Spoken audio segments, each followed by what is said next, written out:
Hello everyone, আসসালামু আলাইকুম। সবাইকে কি অবস্থা সবার? আশা করি সবাই ভালো আছো, সুস্থ আছো। আজকে আমরা যেইটার ক্লাস নিব তার নাম হচ্ছে কোষ বিভাজন। খুবই ইজি চ্যাপ্টার, তাই না? আসলে ইজি চ্যাপ্টার। তো যেহেতু আর কিছুদিন পরেই এইচএসসি 2024-এর পরীক্ষা, তারপর হয়তো বা 25-এর পরীক্ষা আসবে, তারপরে 26, 27 এভাবে গতানুগতিক সবারই জীবনে একবার করে হলো এইচএসসি পরীক্ষা আসবে। তো এইচএসসি পরীক্ষার ক্ষেত্রে এবং কলেজ পরীক্ষায় যারা আছো তাদের জন্য বলছি, আমাদের ইন্টারমিডিয়েটে বায়োলজিতে যে জিনিসটা সবচেয়ে বেশি ভয়ানক জায়গা সেটা হচ্ছে এমসিকিউ। তাই আজকে আমি তোমাদের জন্য নিয়ে এসেছি বোর্ডের এমসিকিউ ফাইনাল শট। অর্থাৎ আমাদের যে বোর্ডে বিগত বছরে যে এমসিকিউ গুলো এসেছে 24-এর পরীক্ষাকে ফোকাস করে বা পরবর্তী যাদের ব্যাচ আছে তাদের পরীক্ষার ফোকাস করে এই বোর্ডের এমসিকিউ গুলো আমরা সলভ করব। তার আগে একটা কথা বলে রাখি যে শুধুমাত্র এইচএসসি পরীক্ষার আগে কিন্তু আমাদের একটা হুলস্থুল কাণ্ড লেগে যায় যে আমরা টেস্ট পেপার দেখব, বিভিন্ন বোর্ডে আসা এমসিকিউ গুলো সলভ করব। এই হুলস্থুল কাণ্ডগুলো কিন্তু যদি তোমরা একটু আগে থেকে শুরু করো, অর্থাৎ কলেজ লাইফ থেকে শুরু করো, তাহলে কিন্তু পরবর্তীতে তোমাদের এই টেস্টের পরে যে এইচএসসি প্রিপারেশনটা অনেক বেশি সহজ হয়ে যায়। আচ্ছা, আরেকটা জিনিস তোমাদেরকে বলি যে ভাই এমসিকিউ আবার সলভ করার দরকারটা কি ছিল? কারণ বায়োলজিতে সবচেয়ে বেশি স্টুডেন্টরা যে জিনিসটা নিয়ে সবচেয়ে বেশি পোহায়, বিপদ পোহায় বা ভোগে, সেটাকে আমরা বলবো হচ্ছে এমসিকিউ। কারণ আমাদের স্টুডেন্ট লাইফে আমাদের থাকতেও মনে হতো যে বইয়ের প্রত্যেকটা লাইনই মনে হয় বায়োলজিতে এমসিকিউ। এখন যাই হোক, অত কথা না বলি, তো আমরা আজকে তোমাদেরকে দেখাবো, আমি তোমাদেরকে দেখাবো যে বোর্ডের এমসিকিউ সলভ তুমি দুইটা ওয়েতে করবা। মানে দুইটা ওয়ের মধ্যে কোন ওয়েটা ফলো করলে তুমি সবচেয়ে বেশি ইফেক্টিভ হবা। আমরা যেটা করি ইফেক্টিভ উপায়ে সেটা অবলম্বন না করে ম্যাক্সিমাম ক্ষেত্রে যেটা করি, আমরা প্রথমে একটা টেস্ট পেপার নিই বা কোশ্চেন ব্যাংক নিই, তারপরে খালি কি করি, জাস্ট একটা করে প্রশ্ন এবং ওটা করে দাগাতে থাকি।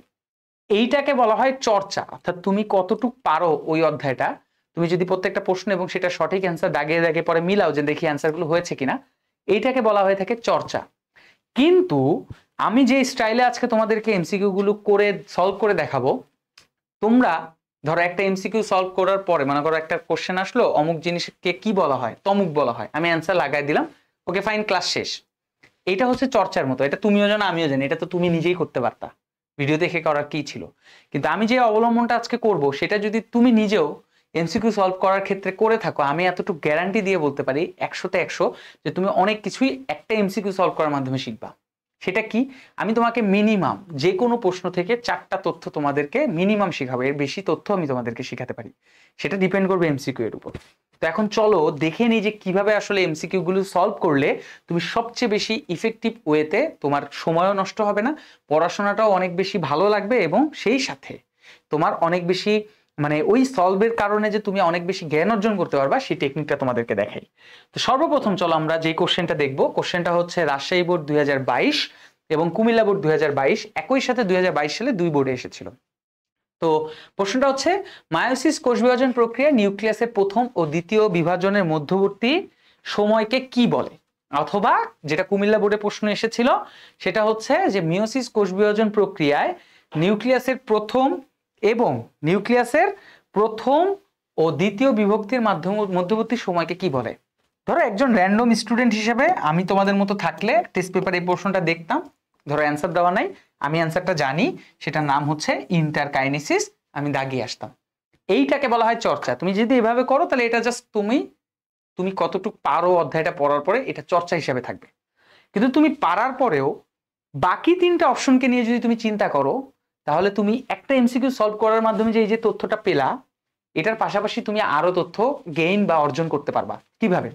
আগে চলো ইন্টারকাইনেসিস নিয়ে বলি, এটা সম্পর্কে আগে একটা তথ্য দিই। এই যে মিওসিস কোষ বিভাজন, মূলত আমরা এই মিওসিস কোষ বিভাজনকে দুটি ভাগে ভাগ করি। একটা হচ্ছে মিওসিস 1, ঠিক আছে, একটা হচ্ছে মিওসিস 1, আরেকটা হচ্ছে মিওসিস 2। এই মিওসিস 1 এবং মিওসিস 2 এই দুটি ধাপ, এর মাঝখানে যে মধ্যবর্তী বিরতির সময়ের মতো যে সময়টা থাকে, এই সময়টাকে আমরা বলে থাকি ইন্টারকাইনেসিস। তো এটা গেল সঠিক উত্তর। এখন প্রশ্ন হচ্ছে ভাই তাহলে বাকি অপশনগুলো নিয়ে যদি তুমি একটু চিন্তা করো, তাহলে তোমার ওই বাকি অপশনগুলো থেকে কি টাইপের প্রশ্ন হতে পারে? এই অপশনটা দিয়েও তো কোনো একটা প্রশ্ন হতে পারে, এই অপশনটা দিয়েও হতে পারে, ওইটা নিয়ে যদি একটু চিন্তা করো তাহলে দেখো অনেকগুলো তথ্য তুমি পেয়ে যাচ্ছ এই একটা এমসিকিউ থেকে। তো তার আগে আমি আরেকটা কথা বলে রাখি, বারবার বলে রাখি, সেটা হচ্ছে যে তুমি যদি এই অধ্যায়ের বেসিক পড়াটা তুমি যেখানেই পড়ো, অফলাইনে পড়ো, অনলাইনে পড়ো বা নিজে পড়ো, তুমি যদি পড়ে এসে এই ক্লাসটা করো তাহলে তোমার কাছে আজকে অনেক মজা লাগবে যে আচ্ছা এইভাবেও এমসিকিউ সলভ করা যায়। আর যদি তোমার কাছে, আমি ক্লাস শুরুর আগেই বলছি যে ক্লাসটা অলরেডি মনে করো 5 মিনিট হয়ে গিয়েছে, যে যদি তুমি একেবারে বিগিনার হও যে না ভাই আমি এখনো এই অধ্যায়টা খুলেই দেখিনি, তাহলে তোমার একেবারে মাথার উপর দিয়ে যাবে। এই জন্য আগেই বলবো যে এই ক্লাসটা করার আগে তোমার অবশ্যই এই অধ্যায়ের সম্পর্কে বা এই অধ্যায়ের টপিক বা অধ্যায়ের ভিতরে কি কি আছে এগুলো সম্পর্কে একেবারে মিনিমাম ধারণা হলেও থাকতে হবে। তো চলো দেখি বাকি অপশনগুলো থেকে ভাই আপনি বলছেন কিভাবে তথ্যগুলো বের করবো, এটা তোমরাও সলভ করার সময় দেখবা, চেষ্টা করবা, বই ঘাটবা, অথবা আমার ক্লাস তো আছে এটার মাধ্যমে দেখবা। যেমন এখানে আছে ক্যারিওকাইনেসিস। এই যে ক্যারিও শব্দটা আছে এর একটা মিনিং বা অর্থবহ আছে। অর্থবহটা কি? যেমন ক্যারিও শব্দের অর্থ হচ্ছে নিউক্লিয়াস, অর্থাৎ বায়োলজিতে এটাকে কি বলা হয়, এটাকে বলা হয়ে থাকে নিউক্লিয়াস। ঠিক আছে, ক্যারিও শব্দের অর্থ হচ্ছে নিউক্লিয়াস। আর এই যে কাইনেসিস শব্দটা ইউজ করা হয়েছে, এই কাইনেসিস শব্দের অর্থ হচ্ছে বিভাজন। তার মানে প্রথম অপশনটার কোশ্চেন কি হতে পারে, নিজেকে প্রশ্ন করো। প্রশ্ন কি হতে পারে, আমি নিজেকে প্রশ্ন করলাম যে যদি এরকম প্রশ্ন হতো যে নিউক্লিয়াসের বিভাজনকে ক্যারিওকাইনেসিস বলে, নিউক্লিয়াসের বিভাজনকে কি বলা হয়, তাহলে অ্যান্সারটা হতো ক্যারিওকাইনেসিস। তাহলে এই প্রশ্নের অপশনটা দিয়ে অন্য কোশ্চেন হতো, এই প্রশ্নের উত্তর অবশ্যই প্রথমটা হবে না। এবার আসো 2 নম্বর অপশনটাকে আমরা একটু ভাঙি। 2 নম্বর অপশনটা বলা হয়েছে সাইটোকাইনেসিস। মনে রাখবা এই সাইটো শব্দটা আসছে সাইটোপ্লাজম থেকে। কোথা থেকে আসছে? সাইটোপ্লাজম থেকে। সাইটোপ্লাজমের এই সাইটো শব্দটা ইউজ করে আমরা সাইটোকাইনেসিস শব্দটা ব্যবহার করি। তাহলে এখানেও সেম ভাবে বলতে পারি যে সাইটোকাইনেসিস মানে হচ্ছে সাইটোপ্লাজমের বিভাজন। তাহলে দ্বিতীয় অপশনটা এইভাবে আসতো যে সাইটোপ্লাজমের বিভাজনকে কি বলা হয়, সাইটোকাইনেসিস। তবে তোমাদের জানার জন্য একটা কথা বলে রাখি, বায়োলজিতে আমরা অনেক সময় কোনো কিছু শব্দের পরে, যদি শব্দের পরে আমরা সাইট শব্দটা ইউজ করি, কারণ এই সাইট আর সাইটোতে তোমরা একটা গোলাইতে পারো, দেখো এটা হচ্ছে শব্দের পরে ইউজ করা হবে। যদি সাইট শব্দটা ইউজ করা হয় তখন কিন্তু সেক্ষেত্রে আমরা এটাকে কোষ বুঝাই। ধরো সাতজাত সাইট, তার মানে সাতজাত কোষ, অর্থাৎ আমার নামের পরে যদি সাইট শব্দটা থাকে তাহলে আমি বুঝবো আমি একটা কোষ। কিন্তু দেখো সাইটোকাইনেসিস, কাইনেসিস মানে বিভাজন, আর সাইটো শব্দটা আসছে কোথা থেকে, এই যে সাইটোপ্লাজমের সাইটো থেকে। তাহলে দুটাকে কিন্তু একসাথে ঘোলানো যাবে না। এইবার আসো মেটাকাইনেসিস থেকে আমাদের কি অবজেক্টিভ আসতে পারে। এই যে মেটাকাইনেসিস দেখতে পাচ্ছ, এই মেটাকাইনেসিস থেকে আমাদের 2 ধরনের অবজেক্টিভ আসবে। আগে 2 ধরনের অবজেক্টিভের মধ্যে মনে রাখবা আমাদের মাইটোসিস ধাপ, আমি যদিও এটা নিয়ে সামনে আলোচনা করবো কোনো না কোনো অপশনে, তাও আমি আগেই বলে রাখতেছি। এবং এই যে আলোচনাটা করতেছি, ধরো ক্যারিওকাইনেসিস মানে নিউক্লিয়াসের বিভাজন, সাইটোকাইনেসিস মানে সাইটোপ্লাজম বিভাজন। এখন যদি ধরো সেকেন্ড প্রশ্নটাই সাপোজ, আমি জানি না সেকেন্ড প্রশ্নটা কি, যে সেকেন্ড প্রশ্নটা এরকম আসে যে নিউক্লিয়াসের বিভাজনকে কি বলে, এখন অলরেডি তোমাদেরকে এখানে এক্সপ্লেন করছি, তাহলে কি আমার ওই প্রশ্ন এক্সপ্লেন করা লাগবে? তাই এই প্রথম কিছু এমসিকিউ গুলো তোমাদেরকে একটু ধৈর্য ধরে করতে হবে যাতে তুমি শিখতে পারো। যখন দেখবা আমি যা শিখাচ্ছি এর মধ্য থেকে এমসিকিউ গুলো আবার পরবর্তীতে আসতেছে পরবর্তী স্লাইডে, তখন তো আমার এক্সপ্লেনেশনের দরকার নেই, যখন আমরা ডিরেক্ট অ্যান্সারে চলে যাব। তো মেটাকাইনেসিস থেকে 2 ধরনের এমসিকিউ আসতে পারে। এক, আমরা জানি মাইটোসিসের কিন্তু 5টা ধাপ আছে, প্রোফেজ, প্রোমেটাফেজ, মেটাফেজ, অ্যানাফেজ এবং টেলোফেজ। কে না জানি, তাই না? তো প্রথম কথা হচ্ছে এই মেটাকাইনেসিস কিন্তু একটি মাইটোসিসের ধাপের একটা মানে কার্যক্রম বলতে ধরো আগে আমরা মনে রাখবো যে মেটাকাইনেসিস কোন ধাপের থেকে আসছে, সেটা হচ্ছে মেটাফেজ থেকে আসছে। তার মানে তোমার এখান থেকে একটা প্রশ্ন, এই অপশনকে দিয়ে 2টা প্রশ্ন হবে। একটা প্রশ্ন কি হতে পারে যে মেটাকাইনেসিস কোন ধাপে হয়, তাহলে অ্যান্সার হলো মেটাফেজ থেকে। সেকেন্ড বিষয় আসো, এই যে মেটাকাইনেসিস এটা আসলে বলতে কি বোঝানো হয়েছে, এই যে মেটাফেজ দশায় সেটা হচ্ছে ওই আমরা যে বিষুব অঞ্চল বলি না, কোন অঞ্চল, সেটা হচ্ছে বিষুবীয় অঞ্চল। ঠিক আছে, এই যে বিষুবীয় অঞ্চলটা থাকে, এই বিষুবীয় অঞ্চলে কি হয়ে থাকে, ক্রোমোজোমগুলো বিন্যস্ত হওয়া, অর্থাৎ ক্রোমোজোমগুলো বিন্যস্ত হওয়াকে আমরা বলে থাকি বিন্যস্ত হওয়া। ঠিক আছে, বিন্যস্ত হওয়াকে আমরা কি বলবো, এটাকে আমরা বলবো মেটাকাইনেসিস। তাহলে ক্রোমোজোমগুলো যখন বিষুব অঞ্চলে থাকে তখন সেটাকেই আমরা বলে থাকি মেটাকাইনেসিস। চলো এটাকে নিয়ে আমরা আরেকটু ডিপে যাই যাতে আমরা তথ্যগুলো জানতে পারি। যারা ওই যে ন্যূনতম জ্ঞান রেখেছো তাদের জন্য এটা আরো সহজ হবে। তাহলে বুঝতে পারতেছো তো যে বাকি অপশনগুলো দিয়ে কি কি ধরনের প্রশ্ন হতে পারে। ধরো আমি যদি একটা কোষ আঁকি, সাপোজ আমরা মেটাফেজ দশাটাকে একটু দেখাচ্ছি, যে মেটাফেজ দশার মধ্যে আমরা তোমাদেরকে দেখাবো যে বিষুব অঞ্চল কি। যেহেতু মেটাফেজ দশার আগের দশার নাম হচ্ছে প্রোমেটাফেজে আমাদের মাইক্রোটিবিউলস এর মাধ্যমে স্পিন্ডল যন্ত্র তৈরি হয়। এখন আমি যেটা আঁকছি সেটা কিন্তু স্পিন্ডল যন্ত্র। তোমরা এটা সম্পর্কে সবাই কম বেশি আইডিয়া রাখো, কারণ 9-10 ইন্টারমিডিয়েটে উঠার পরে অনেকেই কিন্তু এই অধ্যায়টা ভালো করে পড়ছো, কারণ ছোট অধ্যায় এবং ছোট অধ্যায় থেকে প্রশ্ন মানে অল্প পড়া, অল্প কিছু পড়লে অ্যান্সার হয়ে যায় সেই ক্ষেত্রে। তো ধরো এটা একটা মেরু, ঠিক আছে, এটাও কি, এটা একটা মেরু স্পিন্ডল যন্ত্রের, এটাও একটা মেরু, এটাও কি স্পিন্ডল যন্ত্রের একটা মেরু। এবং দুই মেরুর এই যে মধ্যবর্তী অঞ্চল, এই মধ্যবর্তী অঞ্চলকে আমরা কি বলবো, এই মধ্যবর্তী অঞ্চলকে আমরা বলবো হচ্ছে বিষুবীয় অঞ্চল। তো তুমি অলরেডি বিষুবীয় অঞ্চল জিনিসটা বুঝতে পারলা যে দুই মেরুর মধ্যবর্তী অঞ্চলকে আমরা কি বলে থাকি, বিষুবীয় অঞ্চল। যারা একটু ম্যাথ লাভার, ফিজিক্স লাভার, তারা তো আরো ভালো করে জানো, মধ্যাকর্ষ অভিকর্ষ নামে যে অধ্যায় আছে, পৃথিবীর দিকে চিন্তা করলেই তো তোমরা জানো উত্তর মেরু দক্ষিণ মেরুর মধ্যবর্তী অঞ্চলকে আমরা বিষুবীয় অঞ্চল বলি। তো বায়োলজিতেও এটাকে সেম ভাবে দুই মেরুর মধ্যবর্তী অঞ্চলকে বিষুব অঞ্চল বলা হয়, যেটা মেটাফেজ দশায় দেখা যায়। মানে মেটাফেজ দশায় এখানে এটা নিয়ে খুব ঘটনা আছে। তো বিষুবীয় অঞ্চলের কিন্তু আরো নাম আছে, নাম কি কি সেটাও তোমাকে জানতে হবে। যেমন এর আরেকটা নাম হচ্ছে নিরক্ষীয় এবং আরেকটা নাম হচ্ছে ইকুয়েটর। এর আরেকটা নাম কি, ইকুয়েটর, ঠিক আছে। তাহলে ইকুয়েটর অঞ্চল, এই ইকুয়েটর অঞ্চলে এই যে আমাদের স্পিন্ডল যন্ত্র অনেকগুলো আমি তোমাকে দাগ দিলাম, এগুলোকে আমরা এক একটা স্পিন্ডল ফাইবার বলি। এবং এই স্পিন্ডল ফাইবারে যে ক্রোমোজোম গুলো থাকে, ক্রোমোজোমের এই যে মাঝখানের যে সেন্ট্রোমিয়ার, মাঝখানের কি সেন্ট্রোমিয়ার, এই যে আমরা যদি একটা ক্রোমোজোম আঁকি, এটা ধরো একটা ক্রোমোজোম, এই ক্রোমোজোমের এই মাঝখানের এরিয়াটাকে আমরা বলে থাকি সেন্ট্রোমিয়ার। তো সেন্ট্রোমিয়ার গুলো দেখো খুব সুন্দর করে, যে যেখানেই থাকুক না কেন সবাই কিন্তু সেন্ট্রোমিয়ার সহ সবাই দেখো ক্রোমোজোম গুলো সবাই বিষুব অঞ্চলে অবস্থান করতেছে। এই যে বিষুব অঞ্চলে অবস্থান করে, এই বিষুব অঞ্চলে অবস্থান করাটাকেই আমরা বলে থাকি, এই অবস্থানকে বলা হয় মেটাকাইনেসিস।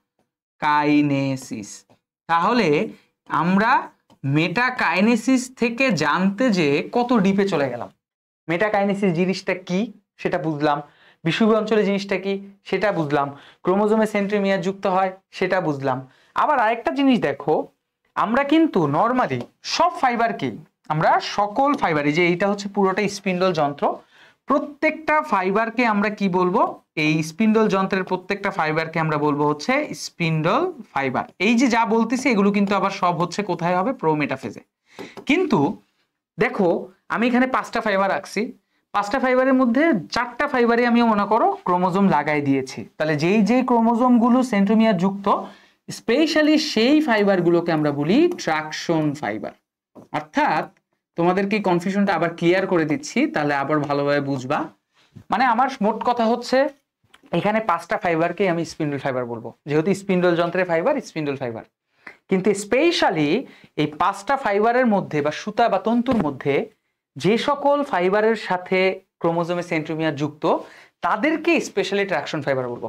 অর্থাৎ এটাকে আমি ট্রাকশন ফাইবার বলবো, এর পরেরটাকে আমি ট্রাকশন ফাইবার বলবো, কিন্তু মাঝখানের যে ফাইবারটা আছে এটাকে আমি ট্রাকশন ফাইবার বলবো না, এর পরেরটাকে বলবো, পরেরটা বলবো।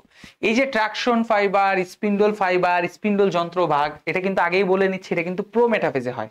আর শুধুমাত্র মেটাফেজে যেটা হবে সেটা হচ্ছে এই ক্রোমোজোম গুলো বিন্যস্ত হয় এবং এই মেটাকাইনেসিস, অর্থাৎ মেটাকাইনেসিসটা আমাদের কোথায় হবে, মতে মেটাকাইনেসিস, মতে বিষুবীয় অঞ্চল। তো যাই হোক, এটা তো তোমাদের এই বেসিক জ্ঞান দেওয়ার জন্য বুঝালাম। তাহলে আমরা মেটাকাইনেসিস থেকে 2টা প্রশ্ন পাবো, মেটাফেজ দশায় কি হয়, আর সেকেন্ড প্রশ্ন হচ্ছে বিষুবীয় অঞ্চলে ক্রোমোজোম বিন্যস্ত হওয়াকে কি বলে, মেটাকাইনেসিস। তাহলে দেখছো একটা অপশন থেকে তো আমি অ্যান্সার বের করতে পারবো, বাকি অপশনগুলো থেকে আমি কিন্তু আলাদা আলাদা ভাবে তাদের থেকে কি কি উত্তর হতে পারে বা কি প্রশ্ন হতে পারে সেগুলো নিয়ে আলোচনা করলাম। এভাবে কিন্তু আমরা তথ্য আস্তে আস্তে পড়তে পারি। তাহলে এই জিনিসটা আমাদের মাথার মধ্যে রাখতে হবে। আমরা চলো এবার পরবর্তী কোশ্চেনে চলে যাই। ওকে, এইবার আমরা পরবর্তী যেই কোশ্চেন নিয়ে আলোচনা করব তার নাম হচ্ছে, মানে সেটা হচ্ছে দিনাজপুর বোর্ড 2017 সালে এসেছে, কোন উপপর্যায়ে হোমোলোগাস ক্রোমোজোম জোড়া বাঁধে। আচ্ছা, এইটা কিন্তু অনেক কঠিন, মানে কঠিন বলতে আই মিন অনেক বিস্তারিত তথ্য এই স্লাইডে আসবে, কারণ এখান থেকে আমরা দেখতেই পাচ্ছি এখানে যেই অপশনগুলো আছে এরা খুবই পাওয়ারফুল অপশন, কারণ এখান থেকে প্রত্যেকটা অপশন থেকে কিন্তু এমসিকিউ করা যায়।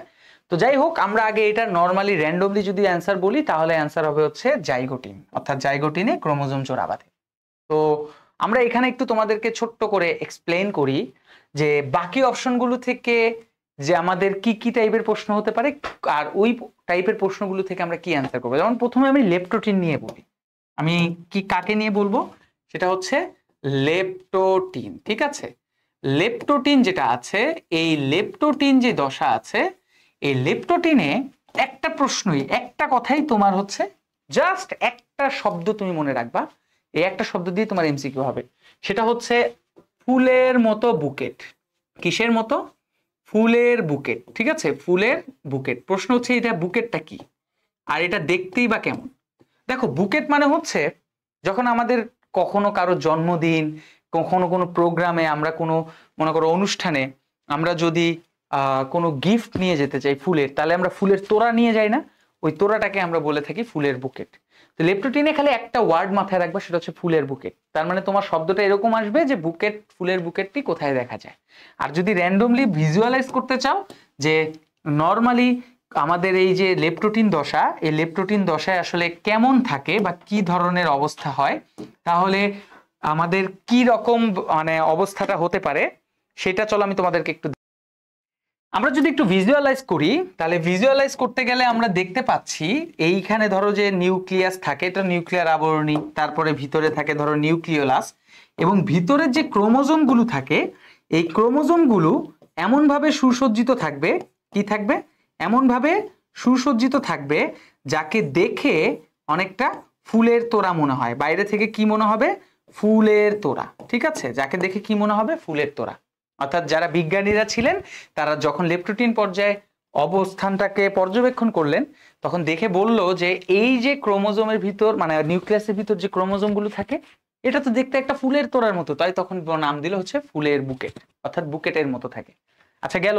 এবার আসো আমরা জাইগোটিনে আসি, দেখি জাইগোটিন। জাইগোটিন থেকে আমাদের দুইটা শব্দ মনে রাখতে হবে, এবং সেই দুইটা শব্দের এক্সপ্লেনেশনটা কি হতে পারে। ঠিক আছে, জাইগোটিন থেকে দুইটা শব্দের এক্সপ্লেনেশনটা কি হতে পারে। আমরা তাহলে লেপটোটিনটা পাইলাম, এগুলো কিন্তু সামনে পাবা। তখন মনে হতে পারে যে একটা এমসিকিউ সলভ করতে যে এত সময় নিচ্ছেন, কিন্তু যখন দেখবা যে এই টাইপের কথাগুলো আমরা পরবর্তী এমসিকিউতে পাচ্ছি, তখন তোমার অনেক ভালো লাগবে, তখন আমাদের সময় লাগবে না, খালি টিক চিহ্ন দিয়ে চলে যাব। তো এই যে জাইগোটিন, জাইগোটিনে যে জিনিসটা হয়, কি হয়? আচ্ছা, জাইগোটিনে আমাদের কি কি আগে মনে রাখতে হবে সেটা আগে বলি। জাইগোটিনে সর্বপ্রথম আমাদের দুটা জিনিস মনে রাখতে হবে। এক, সিন্যাপসিস, সেটা হচ্ছে সিন্যাপসিস। আরেকটা হচ্ছে বাইভ্যালেন্ট। আরেকটা কি? আরেকটা হচ্ছে বাইভ্যালেন্ট। এই দুটা শব্দ মনে রাখতে হবে, এবং এইটা দিয়ে প্রচুর প্রশ্ন আসে, তুমি একটু পরেই দেখতে পারবা। সিন্যাপসিস, আরেকটা হচ্ছে বাইভ্যালেন্ট। তো এটার ক্ষেত্রে যেটা হয়, যদি এটাকে আমরা একটু ভিজুয়ালাইজ করি, তাহলে ভিজুয়ালাইজ করলে দেখতে পারবা যে সিন্যাপসিস এবং বাইভ্যালেন্ট থেকে আমাদের যে প্রশ্নটা হবে সেটা কেমন হতে পারে। এটার ক্ষেত্রেও একটা জিনিস মাথায় রাখবো, এই যে নিউক্লিয়াস, এটা নিউক্লিয়ার আবরণী। তো তোমরা দেখো একটু আগে আমাদের কিন্তু ক্রোমোজোম গুলো এলোমেলো ভাবে বিন্যস্ত ছিল, ঠিক? কিন্তু যখনই জাইগোটিন ধাপে চলে আসবে, জাইগোটিন ধাপে আসার সাথে সাথে পিতা এবং মাতার সম আকৃতি বিশিষ্ট ক্রোমোজোম গুলো, পিতা এবং মাতার সম আকৃতি বিশিষ্ট ক্রোমোজোম গুলো কি করা শুরু করবে? একে অপরের সাথে জোড়া বাঁধা শুরু করবে। সম আকৃতি বলতে আকার আকৃতির দিক থেকে তারা একই রকম, এরকম ক্রোমোজোম গুলো তারা কি করবে? একই সাথে জোড়া বাঁধবে। দেখো, এর আগে কিন্তু ক্রোমোজোম গুলো এলোমেলো ছিল, এখন অনেকটা একটু ডিসিপ্লিন অবস্থায় আসছে, তাই না? তো পিতা মাতার ক্রোমোজোম, এই যে ক্রোমোজোম গুলো দেখতে পাচ্ছি, এর মধ্যে ধরো একটা হচ্ছে পিতার ক্রোমোজোম, একটা কোথা থেকে আসছে? পিতা থেকে। আরেকটা আসছে হচ্ছে মাতা থেকে। এবং দেখো আকার আকৃতির দিক থেকে তারা সমান। আবার এই যে ছোট ছোট যে সাদা ক্রোমোজোম গুলো এঁকেছি, তাদেরও একজন আসছে পিতা থেকে, একটা আসছে মাথা থেকে। এই যে পিতা থেকে আসা ক্রোমোজোম, মাথা থেকে আসা থেকে ক্রোমোজোম, এরা কিন্তু লেপটোটিনে এলোমেলো ছিল, এখন কি করছে? বড় বড় গুলো একসাথে জোড়া বাঁধছে, ছোট ছোট গুলো একসাথে জোড়া বাঁধছে, মানে দল গঠন করছে। এই দল গঠনটাকে গঠন করার প্রক্রিয়াকে যদি বলি, এই দল গঠন করার প্রক্রিয়াকে বলা হয় সিন্যাপসিস। প্রক্রিয়া, ঠিক আছে? দল গঠন করার প্রক্রিয়াকে আমরা কি বলবো? সিন্যাপসিস। অর্থাৎ জোড়া বাঁধার প্রক্রিয়াকে বলবো সিন্যাপসিস। এখন প্রশ্ন হচ্ছে, ভাইয়া জোড়া বাঁধার প্রক্রিয়াকে তো আপনি সিন্যাপসিস বললেন, কিন্তু এই দুটা ক্রোমোজোমের কি কোনো নাম হবে না? হ্যাঁ, এই নামটাই হচ্ছে বাইভ্যালেন্ট। অর্থাৎ তাহলে আবার একটু ক্লিয়ার করি যে নামটা আর সিন্যাপসিসের মধ্যে পার্থক্যটা কি। সেটা হচ্ছে এই যে এলোমেলো ক্রোমোজোম থেকে একটু সুন্দরভাবে বিন্যস্ত হলো, এই সুন্দরভাবে বিন্যস্ত হওয়ার প্রক্রিয়াকে সিন্যাপসিস বলবো। তাহলে প্রশ্নটা এরকম আসতে পারে যে আচ্ছা এদেরকে কিন্তু হোমোলোগাস ক্রোমোজোম বলে বাই দ্য ওয়ে, কারণ পিতা এবং মাতা থেকে আসা ক্রোমোজোম আকার আকৃতি সমান হলে, জিনের অবস্থান সমান হলে তাদেরকে আমরা হোমোলোগাস বা সমসংস্থ বলি। তো এই হোমোলোগাস ক্রোমোজোমের আকার আকৃতি, এরা যে জোড়া বাঁধছে এলোমেলো ছিল, এই এলোমেলো থেকে যে এরা সুসজ্জিত ভাবে জোড়া বাঁধছে, এটার প্রক্রিয়াকে বলা হয়ে থাকে সিনেপসিস।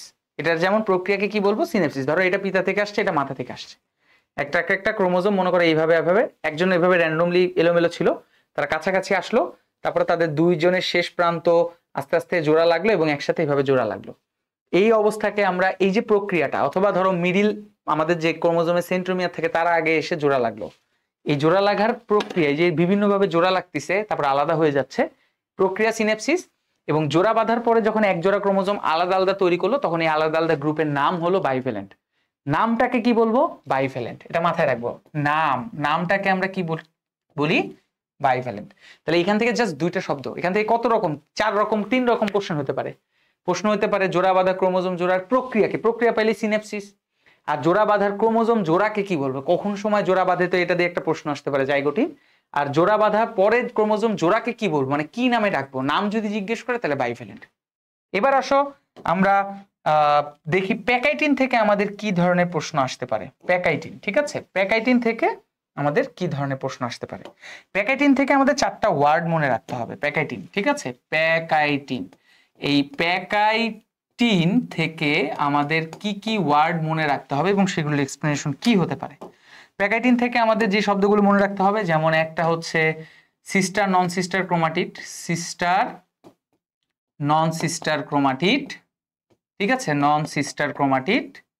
তারপরে হচ্ছে অ্যান্সার আসতে পারে 2 নাম্বার হচ্ছে তোমার টেট্রাড, এই ওয়ার্ডটা আসতে পারে। এগুলো আগে আমাদের মাথায় রাখতে হবে, এই ওয়ার্ডগুলো দিয়েই কিন্তু এমসিকিউ হবে।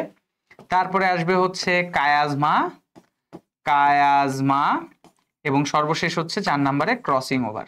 কি হবে, ক্রসিং ওভার। এই প্রশ্নগুলো দিয়ে, এই ওয়ার্ডগুলো দিয়েই তোমাকে জানতে চাবে, সর্বপ্রথম জানতে যাবে সিস্টার নন সিস্টার ক্রোমাটিড কোথায় হয়, প্যাকাইটিনে। টেট্রাড দেখা যায় কোথায়, প্যাকাইটিনে। কায়াজমা দেখা যায় কোথায়, প্যাকাইটিনে। ক্রসিং ওভার দেখা যায় কোথায়, প্যাকাইটিনে। 4টা ওয়ার্ড, এগুলো দেখা যায় কোথায়, এইভাবে এমসিকিউ আসে। আর যদি এক্সপ্লেনেশনের কথা বলো, তাহলে দেখো এই যে পিতার ক্রোমোজোম, ধরো এটা হচ্ছে পিতার ক্রোমোজোম, এটা কিসের ক্রোমোজোম, এটা হচ্ছে পিতার ক্রোমোজোম, ঠিক আছে, এই যে পিতার ক্রোমোজোম। আর পাশেই মনে করো আমি মাতার ক্রোমোজোম আঁকবো, পাশে কার ক্রোমোজোম আঁকবো, মাতার ক্রোমোজোম। এই যে মাতার ক্রোমোজোম আঁকছি, ঠিক আছে, পিতার ক্রোমোজোম এবং মাতার ক্রোমোজোম। এই যে দেখতে পাচ্ছি আমরা হঠাৎ করে প্যাকাইটিন দশা, অর্থাৎ জাইগোটিন থেকে প্যাকাইটিন দশাটা একটু খেয়াল করো। জাইগোটিনে কিন্তু ক্রোমোজোমের এক একটি ক্রোমোজোমের 2টা করে ক্রোমাটিড বাহু ছিল, উপরে একটা নিচে একটা। কিন্তু প্যাকাইটিনে এসে দেখতে পাচ্ছি যে এক একটা ক্রোমোজোমে 4টা করে ক্রোমাটিড, অর্থাৎ উপরের ক্রোমাটিডও 2টা বাহু তৈরি করেছে, নিচের ক্রোমাটিডও 2টা বাহু তৈরি করেছে। এই অবস্থাকে আমরা বলে থাকি টেট্রাড। এটাকে আমরা কি বলবো, এই যে অবস্থা সেটা হচ্ছে টেট্রাড। অর্থাৎ আমাদের একটা ক্রোমোজোমে 4টা ক্রোমাটিড বাহু থাকাকে আমরা বলবো টেট্রাড। কারণ আমরা জানি না ওই যে মোনো মানে 1, ডাই মানে 2, ট্রাই মানে 3, টেট্রাড মানে 4, সেই টেট্রাড শব্দটা এখান থেকে আসছে। অর্থাৎ একটি ক্রোমোজোমে 4টি ক্রোমাটিড বাহু থাকা টেট্রাড। এরও টেট্রাড আছে, এরও টেট্রাড আছে। সেকেন্ড হচ্ছে এই যে আমরা এই 2টা ক্রোমাটিডকে যদি একত্রে করতে চাই, এই 2টা ক্রোমাটিড, এই ক্রোমাটিডকে আমরা বলে থাকি সিস্টার। এটাকে আমরা কি বলবো, সিস্টার। তাহলে সিস্টারের সংজ্ঞাটা আমাদের কি রকম হবে, একই ক্রোমোজোমে 2টি ক্রোমাটিড বাহুকে আমরা সিস্টার ক্রোমাটিড বলি। আবারও বলছি, একই ক্রোমোজোমে এই 2টা ক্রোমাটিড বাহুকে, যে এই 2টা ক্রোমাটিড বাহুকে আমরা কি বলে থাকি, সিস্টার ক্রোমাটিড। এর ক্ষেত্রেও একই কথাই প্রযোজ্য। কিন্তু যদি তুমি আমাকে প্রশ্ন করো যে সাপোজ ভাইয়া এই যে পিতার একটা ক্রোমাটিড আর মাতার একটা ক্রোমাটিড, পিতা এবং মাতার, এদের ক্ষেত্রে আমরা এদেরকে কি বলবো, এদের ক্ষেত্রে আমরা বলবো হচ্ছে নন সিস্টার ক্রোমাটিড। এদের ক্ষেত্রে আমরা কি বলবো, এদের ক্ষেত্রে আমরা বলবো হচ্ছে নন সিস্টার। এগুলো কেন বুঝাচ্ছি, কারণ এইভাবেও তোমার অবজেক্টিভ গুলো আসতে পারে। আর ডাইরেক্ট নামগুলো তুমি যদি মুখস্থ করে যাও তাহলে তো ভালো, কিন্তু জেনে গেলে আরো ভালো। তাহলে পিতা এবং মাতার একে অপরের ক্রোমাটিডকে নন সিস্টার বলে। তাহলে সিস্টার নন সিস্টার টেট্রাড এগুলো আমরা বুঝলাম।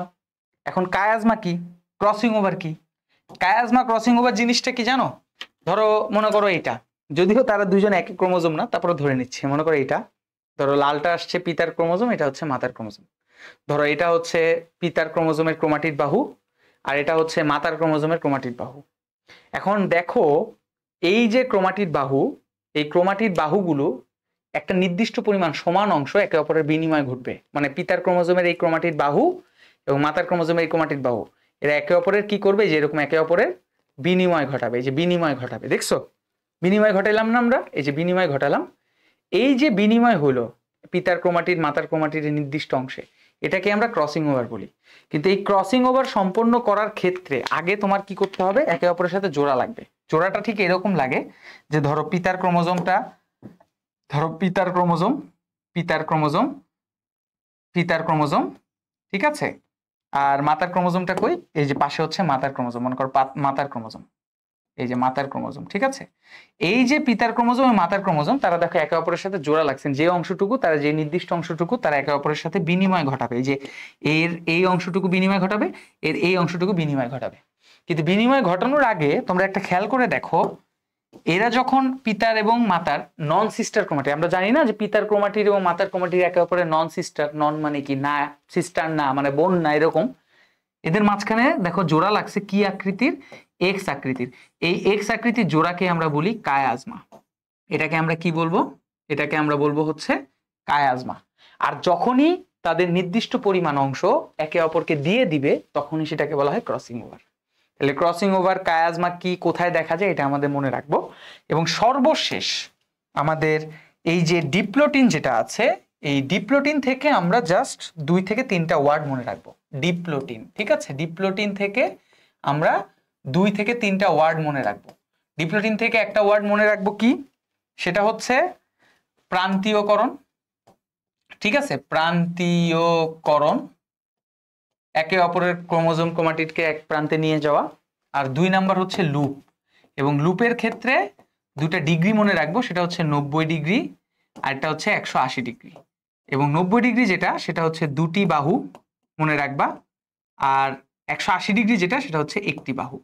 এই ওয়ার্ডগুলো একটু মনে রাখতে হবে, ঠিক আছে। এই ওয়ার্ডগুলো আমাদের কি করতে হবে, একটু মাথার মধ্যে গেঁথে নিতে হবে। তাহলে ডিপ্লোটিনের ক্ষেত্রে অবজেক্টিভ হিসেবে আসতে পারে প্রান্তীয়করণ কোথায় দেখা যায়, এটাই বেশিরভাগ আসে। লুপের মধ্যে যদি বলা হয় 2টি বাহু কত ডিগ্রি লুপ তৈরি করে, 90 ডিগ্রি, একটি বাহু 180 ডিগ্রি।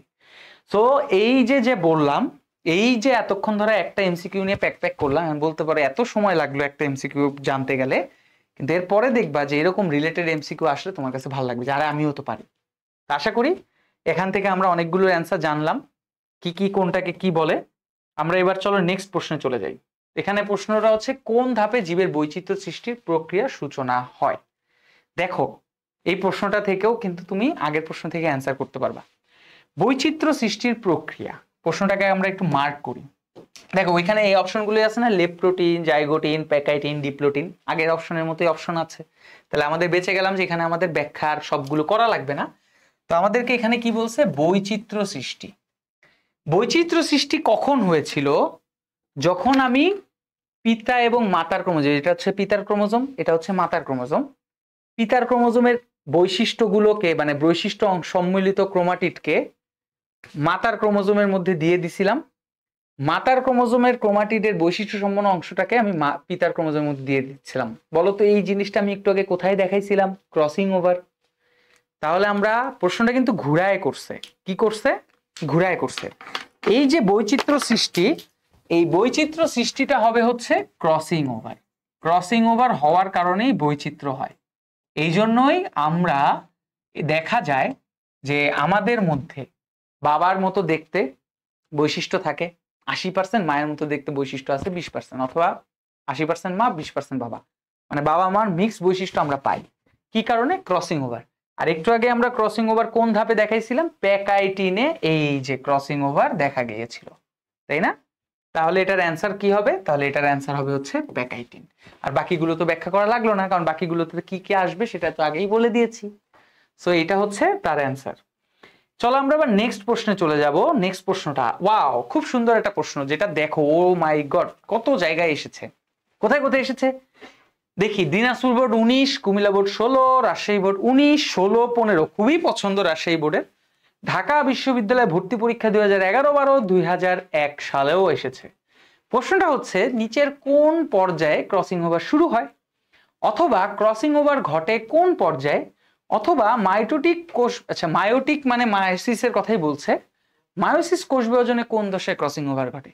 এই যে ক্রসিং ওভার, এই ক্রসিং ওভার কোথায় হয় তাহলে একটু আগে ভাইয়া পড়ালাম কোথায় হয়েছিল, সেটা হচ্ছে এই যে প্যাকাইটিনে।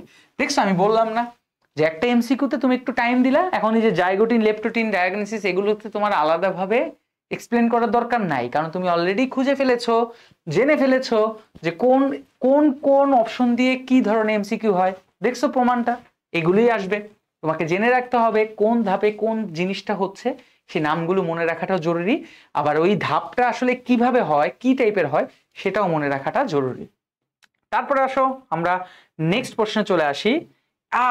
যশোর বোর্ড 2021 যশোর বোর্ডের প্রশ্ন, মায়োসিস কোষ বিভাজনের এক্স আকৃতির গঠন দেখা যায় নিম্নের কোনটি? আমার তো অনেক মজা লাগতেছে। কেন মজা লাগতেছে?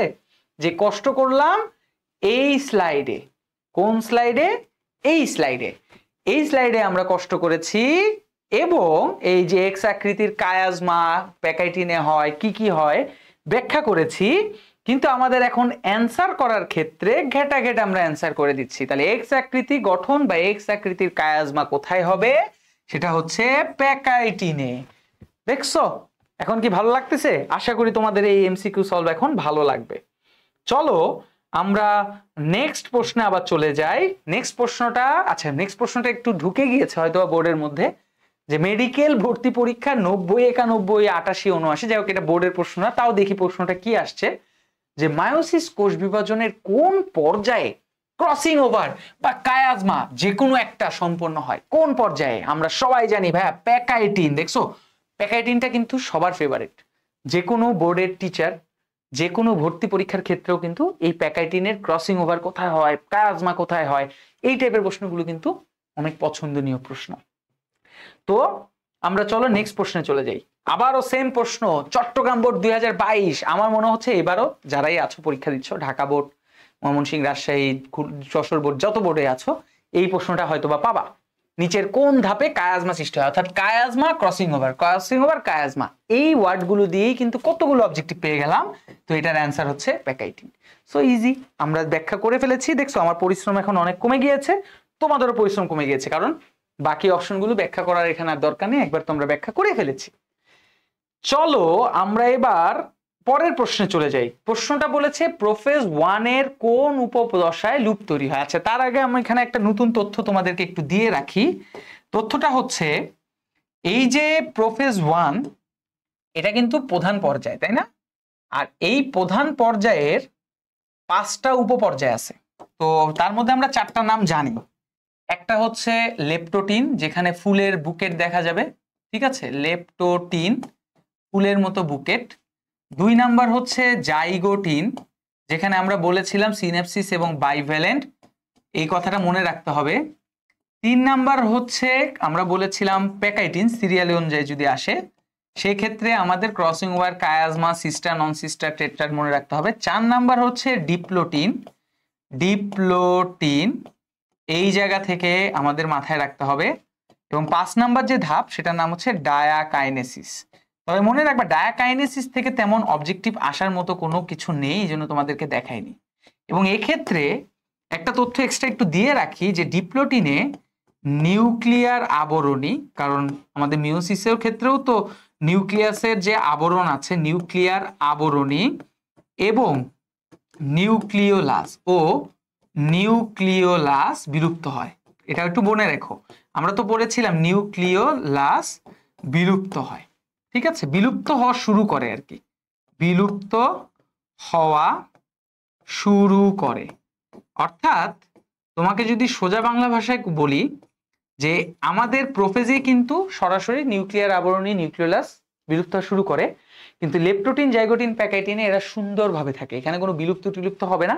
বিলুপ্ত হওয়া স্টার্ট করবেই কোথা থেকে? সেটা হচ্ছে ডিপ্লোটিন থেকে, এবং ডায়াকাইনেসিসে মোটামুটি বিলুপ্ত হয়ে যায়। যাই হোক আমরা আমাদের অবজেক্টিভটা দেখি, আমাদের এই অবজেক্টিভটা আসলে কোন জিনিসটাকে ফোকাস করতে হবে। আমরা ফোকাস করব এই যে লুপ, এই লুপ শব্দটাকে। তাহলে লুপ বলছিলাম কোথায়, চলো একটু আরেকবার একটু ঘুরায় নিয়ে আসি, দেখি তো আমরা লুপটা কোথায় পড়তে বলেছিলাম। আমরা আবারও মনে করাচ্ছি, যেহেতু এই টাইপের প্রশ্নগুলো বারবার আসছে, যে লেপ্টোটিনে ফুলের বুকেট, জাইগোটিনে সিনেপসিস বাইভ্যালেন্ট, প্যাকাইটিনে এই ডিপ্লোটিনে যা দেখতে পাচ্ছি প্রান্তীয়করণ এবং এই যে লুপ, এই লুপ শব্দটা আছে, তার মানে অ্যান্সার কিন্তু ডিপ্লোটিন হবে। তাহলে আমরা এখান থেকে বুঝতে পারলাম যে এখানে অ্যান্সারটা কি হবে, ডিপ্লোটিন। ওকে, দেখছো এই মায়োসিসের উপপর্যায়গুলো, প্রোফেজ 1 এর উপপর্যায়গুলো কিন্তু আমাদের কি হয়, অনেক বেশি প্রশ্ন আসে।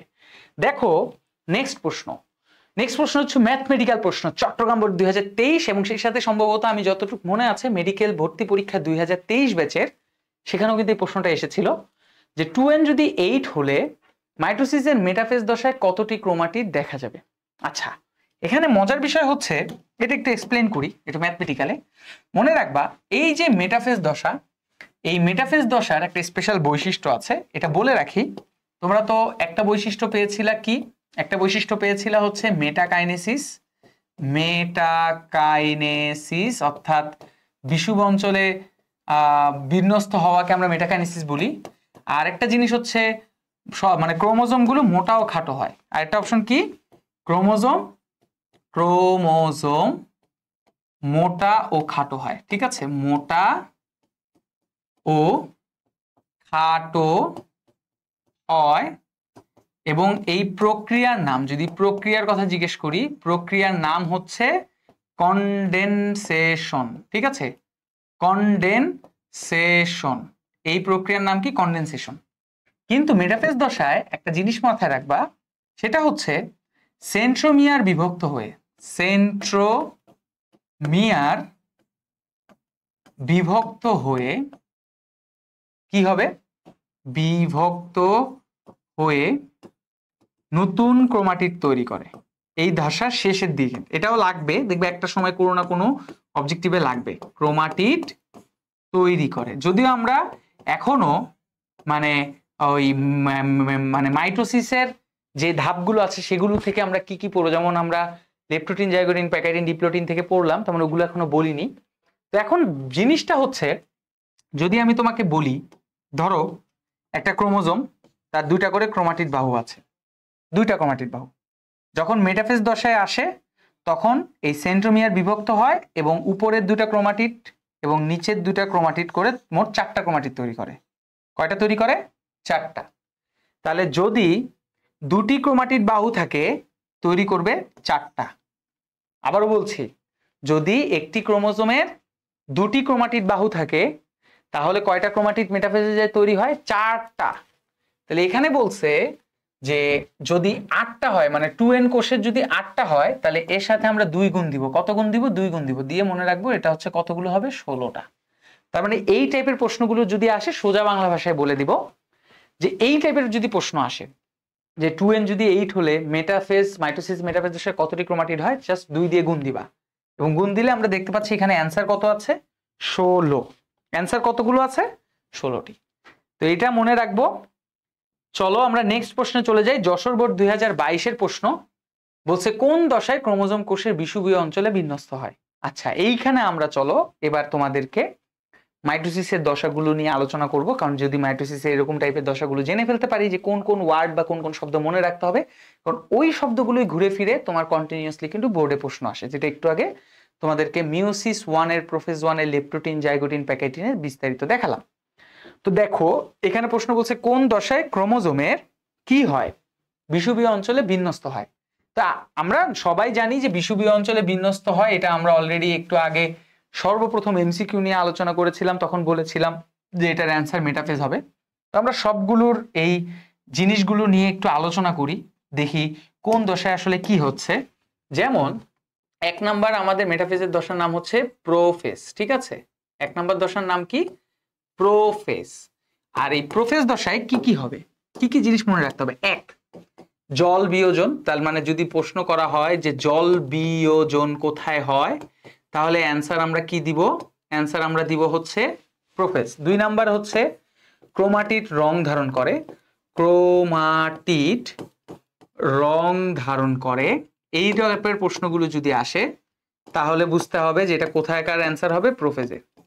3 নাম্বার প্রশ্ন, মানে 3 নাম্বার লাইনটা মনে রাখতে হবে যে নিউক্লিয়ার আবরণী ও নিউক্লিওলাস বিলুপ্ত হওয়া শুরু করে। নিউক্লিয়ার শুরু করে যদি বলে, নিউক্লিয়ার আবরণী, ঠিক আছে, আবরণী ও নিউক্লিওলাস বিলুপ্ত হওয়া শুরু করে, নিউক্লিওলাস বিলুপ্ত হওয়া শুরু করে।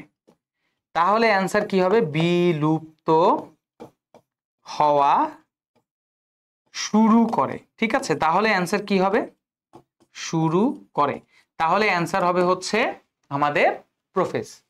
আর 4 নাম্বার চাইলে এটাও মনে রাখতে পারো, সেটা হচ্ছে ক্রোমোজোম দৃষ্টিগোচর হয়, ক্রোমোজোম দৃষ্টিগোচর হয়। যদিও যত ধাপ যেতে থাকে তত আস্তে আস্তে মনে করো বলা যেতে পারে কি হতে থাকে, দৃষ্টিগোচর হয়।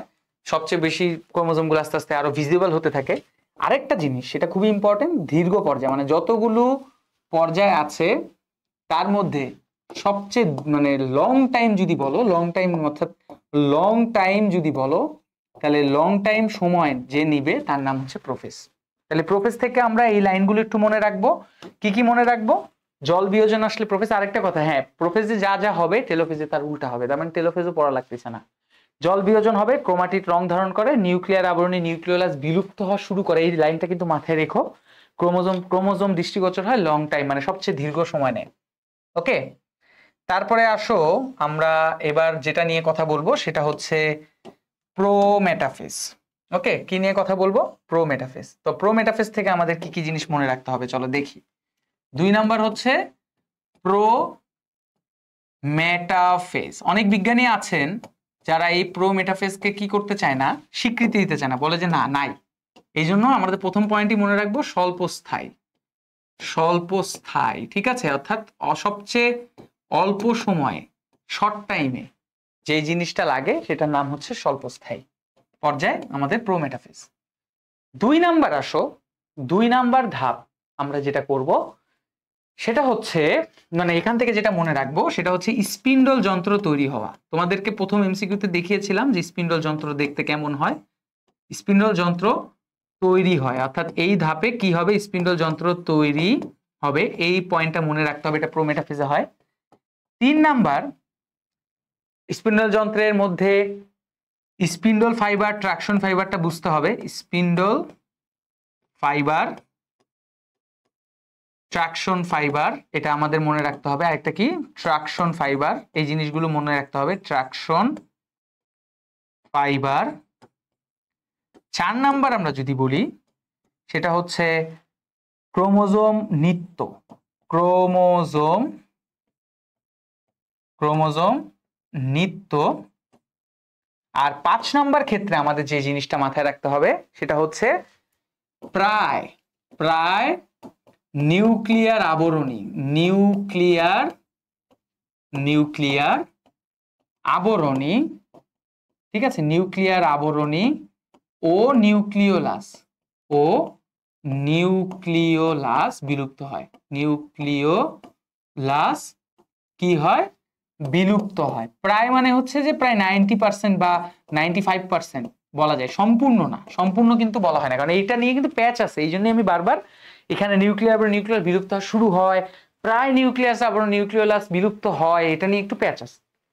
তাহলে এখান থেকে আমরা এই ওয়ার্ডগুলো মনে রাখবো, যেটা হচ্ছে আমাদের প্রোমেটাফেজে ব্যবহার করা হবে। ঠিক আছে, এবার আসো মেটাফেজ তো এর আগেও তোমাদেরকে এক্সপ্লেন করেছি, তারপরও আরেকবারও বলছি, মেটাফেজে কি মনে রাখবো?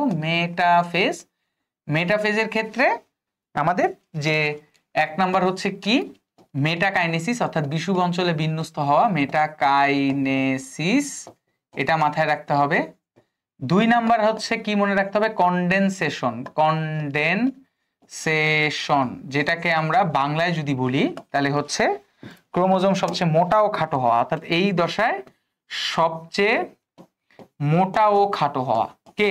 ক্রোমোজোম মোটা ও খাটো হওয়া এই দশায় দেখা যাবে। ঠিক আছে, মোটা ও খাটো হওয়া এই দশায় আমরা দেখতে পারবো, সবচেয়ে বেশি ক্রোমোজোম মোটা ও খাটো হওয়া। এবং 3 নাম্বার যেটা আছে, 3 নাম্বার যেটা ধাপ, 3 নাম্বারটা হচ্ছে অর্থাৎ শেষের দিকে, অর্থাৎ এই দশার শেষের দিকে কি হবে? শেষের দিকে সেন্ট্রোমিয়ার বিভক্ত হয়ে অপত্য ক্রোমোজোম তৈরি করবে। সেন্ট্রোমিয়ার বিভক্ত হয়ে অপত্য ক্রোমোজোম তৈরি করবে, বিভক্ত হয়ে অপত্য ক্রোমোজোম তৈরি করবে। এবং সর্বশেষ অপত্য ক্রোমোজোম গেল, এবং সর্বশেষ আমাদের যেই পয়েন্টটা মাথায় রাখতে হবে সেটা হচ্ছে নিউক্লিয়ার আবরণী। নিউক্লিয়ার আবরণী, নিউক্লিয়ার আবরণী ও নিউক্লিওলাস, আবরণী ও নিউক্লিওলাস বিলুপ্ত হয়। নিউক্লিওলাস কি হবে? বিলুপ্ত হবে, বিলুপ্ত হবে। ওকে, তাহলে নিউক্লিয়ার আবরণ এবং নিউক্লিওলাস বিলুপ্ত হবে। এই লাইনগুলো আমরা মেটাফেজ থেকে মনে রাখবো। কি কি? মেটাকাইনেসিস অর্থাৎ বিষুব অঞ্চলে বিন্যস্ত হওয়া, কন্ডেনসেশন অর্থাৎ ক্রোমোজোম সবচেয়ে মোটা ও খাটো হওয়া, যেটা সুপার কয়েলিং প্রক্রিয়া, আবারও বলছি সুপার কয়েলিং প্রক্রিয়ায় শেষের দিকে সেন্ট্রিওমার বিভক্ত হয়ে নতুন ক্রোমোজোম তৈরি করে, আর নিউক্লিয়ার আবরণ নিউক্লিওলাস বিলুপ্ত হয়। এরপরে সর্বশেষ আমাদের অ্যানাফেজটা মনে রাখতে হবে। অ্যানাফেজ তো আসলে জায়গায় পাচ্ছি না, তারপরেও লিখি। অ্যানাফেজ দশায় আমাদের কি কি হয়? অ্যানাফেজ দশা, অ্যানাফেজ দশায় খুব বলা যেতে পারে এটার নাম এবং সেই সাথে এদের যে ধাপের মধ্যে কি হবে। যেমন প্রথম হচ্ছে এর নাম মনে রাখতে হবে গতি পর্যায়। এটার নাম কি মনে রাখতে হবে? গতি পর্যায়। এটা মাথায় রাখবো, যেমন আসতে পারে গতি পর্যায় কোন দশায় হয়। 2 নাম্বার প্রশ্ন হচ্ছে যে ভি এল জে আই, এই যে এই আকৃতি, ক্রোমোজোম গুলো আকৃতি হয়, এই আকৃতি দিয়েই সবচেয়ে বেশি প্রশ্ন আসে। এবং তোমরা কিন্তু জানো, তারপরে তোমাদেরকে লিখে দিই যে যদি আমরা বলি মেটাসেন্ট্রিক বা মধ্যকেন্দ্রিক, ঠিক আছে, এটাকে আমরা একটু সুন্দর করে লিখে দিতে পারবো, যদিও যাই হোক আমি একটু মুখেই বলি যেহেতু জায়গা নেই। ভি এল জে আই, ভিতে হচ্ছে মেটাসেন্ট্রিক, এলতে হচ্ছে সাবমেটাসেন্ট্রিক, জেতে অ্যাক্রোসেন্ট্রিক, আইতে হচ্ছে টেলোসেন্ট্রিক। তাও আমি এটাকে একটা সুন্দর করে বুঝাই দিই। ভি এল জে আই অর্থাৎ ক্রোমোজোমগুলো এই আকৃতিতে ধারণ করে। তো তোমাদের অলরেডি ভি কে বলছো কি? মেটাসেন্ট্রিক, কারণ এখান থেকে আমাদের একটা জিনিস আছে। কি জিনিস জানো? যে আমরা সবাই এই নামগুলো জানি, যে মেটাসেন্ট্রিক, এটার নাম ভাইয়া হচ্ছে সাবমেটাসেন্ট্রিক, এই নামগুলো আমরা সবাই জানি। কিন্তু আমি যদি এখনই তোমাদেরকে জিজ্ঞেস করি যে ভাইয়া বলেন তো, এই যে এটা হচ্ছে মেটাসেন্ট্রিক, সাবমেটাসেন্ট্রিক, অ্যাক্রোসেন্ট্রিক, বলেন তো এগুলোর বাংলা নাম কি? অনেক স্টুডেন্টই আছো যারা এদের বাংলা নামগুলো জানো না। এই বাংলা নাম না জানার, এই যে আমরা নামগুলো জানি যে মেটাসেন্ট্রিক, সাবমেটাসেন্ট্রিক, অ্যাক্রোসেন্ট্রিক, টেলোসেন্ট্রিক, এগুলোর বাংলা নামগুলো আমরা কিভাবে মনে রাখবো? যেমন দেখো, মতে মেটা, মতে হচ্ছে মধ্য। তবে একটা কথা মনে রাখবা, মেটা মানেই হচ্ছে মধ্য, আর সেন্ট্রিক মানে হচ্ছে কেন্দ্রিক। সাব দিয়ে আমরা কি বুঝাই? উপমধ্য কেন্দ্রিক, অর্থাৎ সাব মানে উপ, মেটা মানে মধ্য, সেন্ট্রিক মানে কেন্দ্রিক। অ্যাক্রোসেন্ট্রিক আর টেলোসেন্ট্রিক, টেলো মানে হচ্ছে টেইল, টেইল মানে হচ্ছে লেজ, লেজ আমরা কোথায় জানি? দেহের সর্বশেষ অংশে থাকে। তো সেই ক্ষেত্রে আমরা সেই সর্বশেষ অংশকে আমরা বলি প্রান্ত, একেবারে প্রান্তের দিকে, প্রান্তিক পর্যায়ের লোকজন, এভাবে আমরা বলি না অনেক সময়? অর্থাৎ একেবারে সীমানায় যারা থাকে তাদেরকে আমরা বলি, বাংলাদেশের শেষ দিকে যারা সীমানার শেষের দিকে থাকে তাদেরকে বলি প্রান্তিক। তো সেটা হচ্ছে প্রান্ত কেন্দ্রিক, আর একটা হচ্ছে উপপ্রান্ত কেন্দ্রিক। এছাড়া আমরা কিভাবে মনে রাখতে পারি? এছাড়া মনে রাখার আরেকটা টেকনিক আছে। যেমন দেখো, মেটা মানে মধ্যকেন্দ্রিক এবং সর্বশেষটা হচ্ছে প্রান্তকেন্দ্রিক, তার মানে সবার আগে মধ্যকেন্দ্রিক, সর্বশেষ প্রান্তকেন্দ্রিক। মধ্যকেন্দ্রিকের পাশে যেটা থাকে সেটা উপমধ্যকেন্দ্রিক, প্রান্তকেন্দ্রিকের পাশে যেটা থাকে সেটা হচ্ছে উপপ্রান্তকেন্দ্রিক। তাছাড়া আদারওয়াইজ আমরা কি মনে রাখবো? যে অ্যানাফেজ দশায় ক্রোমোজোম গুলো মেরুমুখী হবে। তাহলে আমরা এই প্রশ্নগুলো কি দেখলাম, যে কোন দশায় ক্রোমোজোম বিষুব অঞ্চলে বিন্যস্ত হয়। এই প্রশ্নের উত্তর যদি তোমরা জিজ্ঞেস করো, তাহলে বিষুব অঞ্চলে উন্নত হওয়া মানে হচ্ছে মেটাকাইনেসিস, অর্থাৎ বিষুব অঞ্চলে থাকবে, যেটা আমরা প্রথম এমসিকিউতে বলেছিলাম। সবচেয়ে মোটাখাটো হওয়া হলেও এটাও বলতাম। তাহলে এই যে prophase, pro metaphase, metaphase, anaphase, এগুলো থেকে তোমাদেরকে কি মনে রাখতে হবে? এই লাইন বা এই ওয়ার্ডগুলো মনে রাখতে হবে, কারণ এই ওয়ার্ডগুলো যে কোনো একটা অংশ দিয়ে তোমাদের অবজেক্টিভ হবে। আরেকটা কথা মনে রাখবা, সবচেয়ে যেই এমসিকিউ নিয়ে তোমরা একটু কনফিউশনে পড়ো, এটা হচ্ছে এই যে প্রত্যেকটা এমসিকিউতে দেখো, প্রত্যেকটা প্রোফেজে আমরা লিখছিলাম নিউক্লিয়ার আবরণী ও নিউক্লিওলাস বিলুপ্ত হয়, মানে শুরু করে। প্রো মেটাফেজে আমরা লিখেছি প্রায় নিউক্লিয়ার আবরণী নিউক্লিওলাস বিলুপ্ত হয়, প্রায় বলা যেতে পারে 98% মনে করো, ধরো বিলুপ্ত হয়ে গেছে। আর মেটাফেজে বলছি যে নিউক্লিয়ার আবরণী নিউক্লিওলাস সম্পূর্ণ বিলুপ্ত হবে। তো তোমাদের এই লাইনটা বইয়ের মধ্যে 3 জায়গায় লেখা। এখন তোমরা আমাকে প্রশ্ন করো যে ভাই ধরেন এই টাইপের এমসিকিউ আসলো, এমসিকিউটা এরকম আসলো যে নিউক্লিয়ার আবরণী ও নিউক্লিওলাস কোথায় সম্পূর্ণ বিলুপ্ত হয় বা কোথায় বিলুপ্ত হয়, এতটুকু আসলো, সম্পূর্ণ বললো না, বল নিউক্লিয়ার আবরণী নিউক্লিয়াস কোথায় বিলুপ্ত হয়। অপশন হিসাবে প্রোফেজ থাকলো, প্রো মেটাফেজ থাকলো, মেটাফেজ থাকলো, ধরো এই 3টে অপশনই আছে, আমি কোনটা দাগাবো? সর্বপ্রথম তুমি মেটাফেজ দাগাবা, কারণ মেটাফেজে সম্পূর্ণ বিলুপ্ত হয়। যদি মেটাফেজ না থাকে তাহলে প্রো মেটাফেজ দাগাবো, যদি প্রো মেটাফেজ না থাকে তাহলে প্রোফেজ দাগাবো। এই কথাটা কিন্তু মাথার মধ্যে ঢুকিয়ে ফেলতে হবে, এটা একটু মাথার মধ্যে রাখবো। ওকে, তাহলে চলো আমরা নেক্সট প্রশ্নে চলে যাই। দেখো নেক্সট প্রশ্নটাও হচ্ছে মেডিকেল ভর্তি পরীক্ষা 2002-03। তাহলে আমাদের অলরেডি আমাদের যে জায়গা থেকে এমসিকিউ গুলো চলে আসে, মানে আমাদের মায়োসিসে যে ধাপগুলো থেকে আসে, মাইটোসিসে যে ধাপগুলো থেকে আসে, সেগুলো নিয়ে এক্সপ্লেন শেষ। তাহলে আমরা এখন খালি সলভ করব। যেমন মেটাকাইনেসিস কোথায় ঘটে, দেখো আমরা এই যে ডাইরেক্ট প্রশ্ন, মেটাকাইনেসিস কোথায় ঘটবে? মেটাকাইনেসিস ঘটবে হচ্ছে মেটাফেজ পর্যায়, কারণ আমরা একটু আগেই পড়েছি যে বিষুব অঞ্চলে বিন্যস্ত হওয়াকে মেটাকাইনেসিস বলে, আর এটা মেটাফেজ পর্যায়ে হয়। ওকে ফাইন, আমরা এবার নেক্সট প্রশ্নে চলে যাই। মাইটোসিসের কোন পর্যায়ে ক্রোমোজোমগুলো বিষুবতলে অবস্থান করে? বারবার দেখো এই প্রশ্নটাই আসতেছে, অর্থাৎ মেটাফেজের কিন্তু এই প্রশ্নটা খুবই ইম্পর্টেন্ট এবং পছন্দনীয়। তাহলে কোন পর্যায়ে ক্রোমোজোমগুলো বিষুবতলে মানে বিষুব অঞ্চলে অবস্থান করে? তাহলে বিষুব অঞ্চলে অবস্থান করে, অ্যান্সার হচ্ছে মেটাফেজ, অর্থাৎ মেটাফেজ পর্যায়ে ক্রোমোজোমগুলো বিষুব অঞ্চলে অবস্থান করে থাকে। দেখছো, বিষুব অঞ্চলে অবস্থান করাকেও মেটাফেজ অ্যান্সার, আবার এইটাকে অবস্থাকে, অর্থাৎ এই অবস্থান করাকে আমরা কি বলবো? এটাকে আমরা বলবো হচ্ছে মেটাকাইনেসিস। এটা আমাদের মাথার মধ্যে রাখতে হবে। ওকে, নেক্সট প্রশ্ন চলে যাই। সেটা হচ্ছে ক্রোমোজোম সবচেয়ে খাটো মোটা হওয়াকে কি বলে? আমরা তোমাদেরকে বলছিলাম না যে এইখানে ধাপগুলোর ক্ষেত্রে যে সবচেয়ে মোটা ও খাটো হয় কনডেনসেশন কোথায় হবে? মেটাফেজ দশায় হবে। সবচেয়ে মোটা ও খাটো হবে কোন দশায়? কনডেনসেশন। আমি যদি এটাকে একটু মার্ক করে রেখে দেই, অর্থাৎ আমি যদি এটাকে কি করি, একটু মার্ক করি যে কোন কোন দশায় কি হয়, যেমন এটা হচ্ছে প্রোফেজ দশা, ঠিক আছে, তারপরে হচ্ছে প্রো মেটাফেজ দশা, ওকে, তারপরে হচ্ছে মেটাফেজ দশা, তারপরে আমরা কি পড়েছিলাম? অ্যানাফেজ দশা। এগুলো আমরা যদি একটু মার্ক করি তাহলে আমরা বুঝতে পারতেছি। তাহলে আমরা বলছিলাম সবচেয়ে মোটা ও খাটো হয় হচ্ছে মেটাফেজ। তাহলে এই প্রশ্নের অ্যান্সারও আমাদের কি হবে? ক্রোমোজোম সবচেয়ে মোটা ও খাটো হওয়াকে কি বলে? আচ্ছা, কোন খাটো হওয়াকে কি বলা হয়ে থাকে? খাটো মোটা খাটো হয় হচ্ছে মেটাফেজ দশা। এবং তোমাদেরকে আমি বলেছিলাম যে এই যে কনডেনসেশন, অর্থাৎ সবচেয়ে মোটা ও খাটো হওয়াকে বলা হয় কনডেনসেশন। তাহলে আমাদের এই এমসিকিউটার অ্যান্সার কি হবে? এখানে অ্যান্সার হবে হচ্ছে কনডেনসেশন। এই যে ক্রোমোজোম সবচেয়ে মোটা ও খাটো হওয়াকে কি বলে? ক্রোমোজোম সবচেয়ে মোটা ও খাটো হওয়াকে কি বলে? তাহলে আমাদের এটা অ্যান্সার কি হবে? কনডেনসেশন। এই যে কনডেনসেশন। বাকি অপশনগুলো সম্পর্কে তোমাদের মনে আছে যে সিনেপসিস কি ছিল? জোড়া বাঁধার প্রক্রিয়া, যেটা আমাদের জাইগোটিনে হয়। বাইভ্যালেন্ট কি ছিল? যে ক্রোমোজোম জোড়া বাঁধার পরে যে এক জোড়া ক্রোমোজোম তৈরি হয় সেটা হচ্ছে বাইভ্যালেন্ট। আর অ্যাপোপ্টোসিস নেক্টোসিস এগুলো নিয়ে একটু পরে আলোচনা করব। অ্যাপোপ্টোসিস নেক্টোসিস নিয়ে এখানে বললে আসলে সময় লাগবে।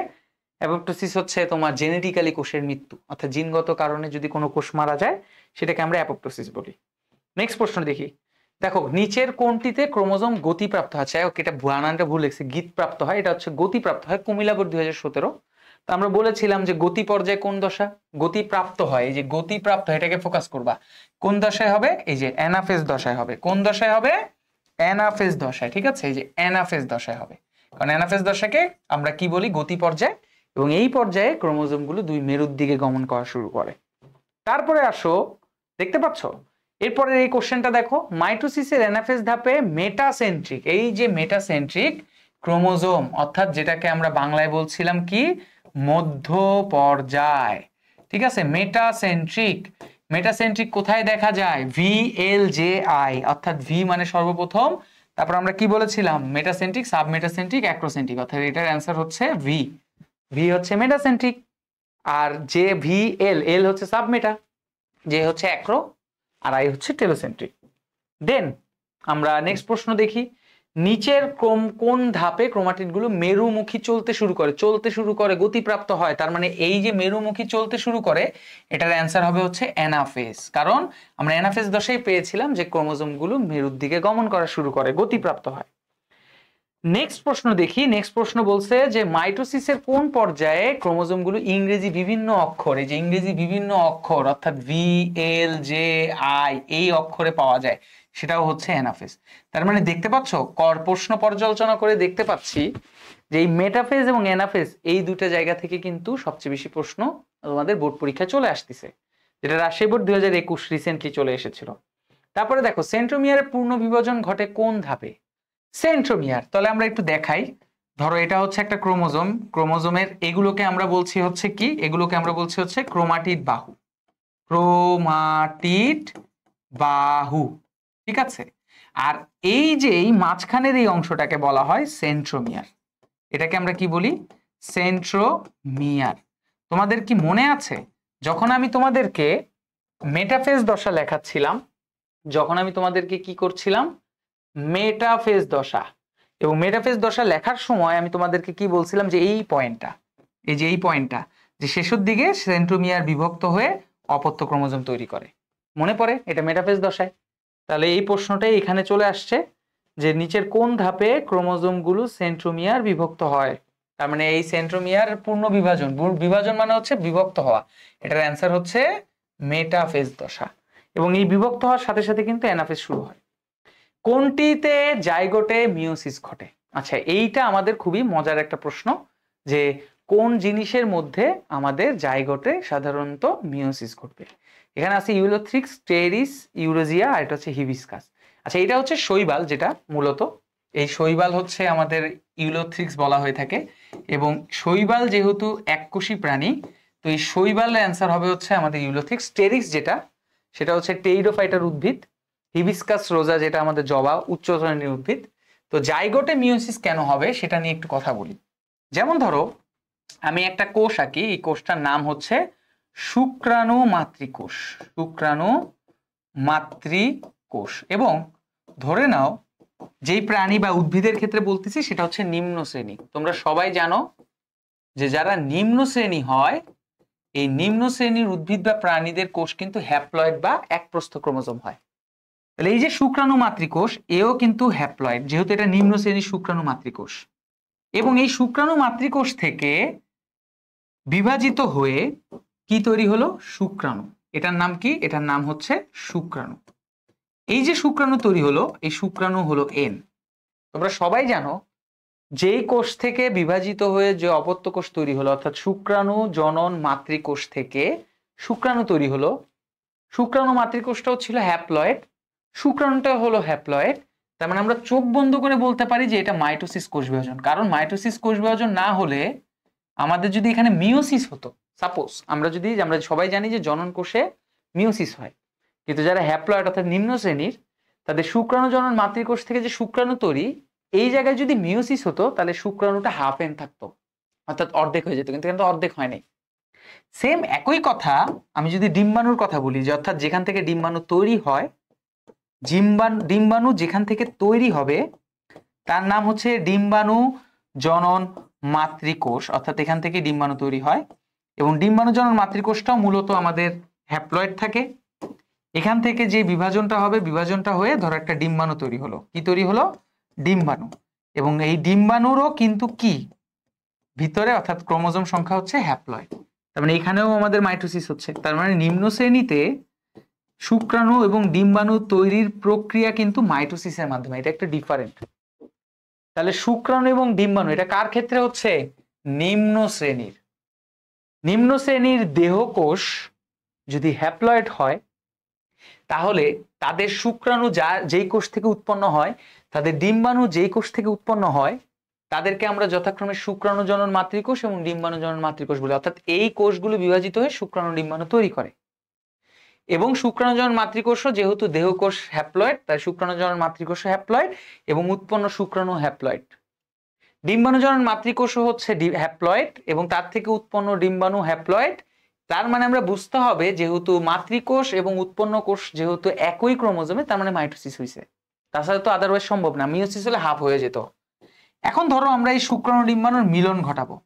মিলন ঘটানোর ফলে একটা নতুন কোষ তৈরি হলো, যার নাম হচ্ছে জাইগট। নতুন কোষ কি তৈরি হলো? জাইগট। ঠিক আছে।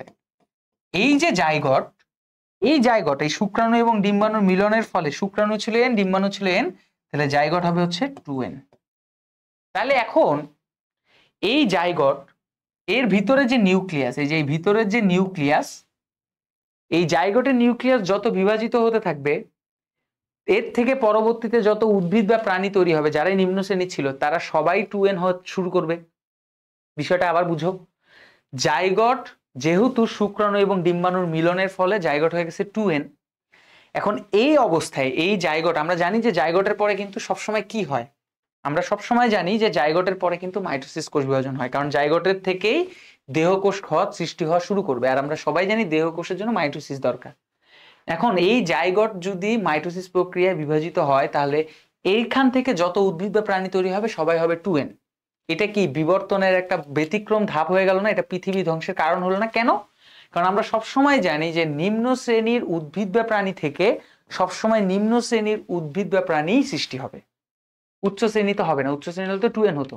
তাহলে এই জাইগোট এখন এই যে অবস্থায় আছে, এই অবস্থায় যদি মাইটোসিস প্রক্রিয়া বিভাজিত হয় তাহলে তো উচ্চ শ্রেণীতে পরিণত হবে। এটা তো একটা ব্যতিক্রম নিয়ম হয়ে গেল। এই জন্য পৃথিবীতে এই নিম্ন শ্রেণীর উদ্ভিদ বা প্রাণীদের জাইগোট তৈরি হওয়ার পরে এই জায়গায় তৈরি হয় মিওসিস প্রক্রিয়া।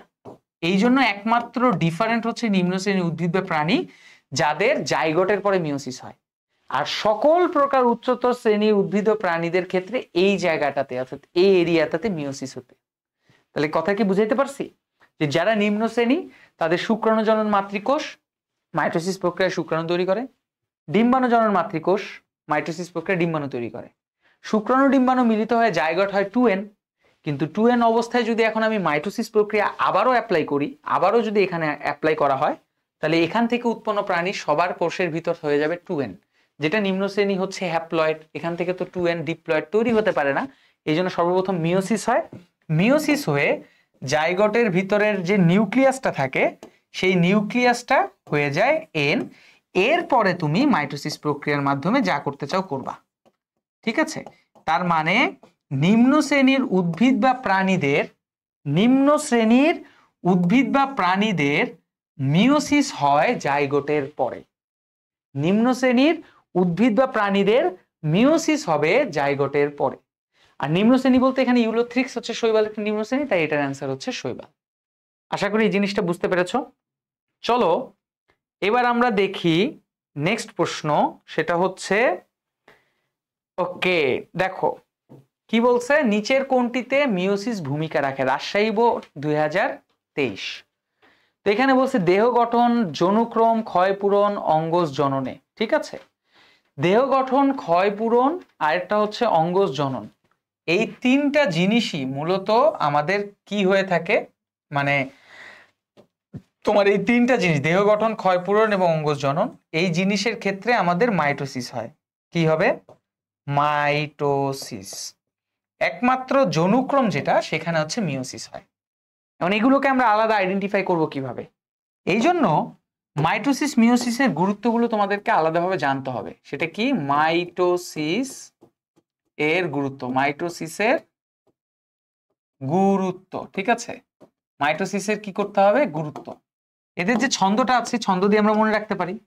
ছন্দটা খুবই কমন, যেটা যারা আমার ক্লাস করেছো তারা জানো, যে বদনার জন্য PVC। এটা দিয়ে আমরা কিভাবে মনে রাখতে পারি?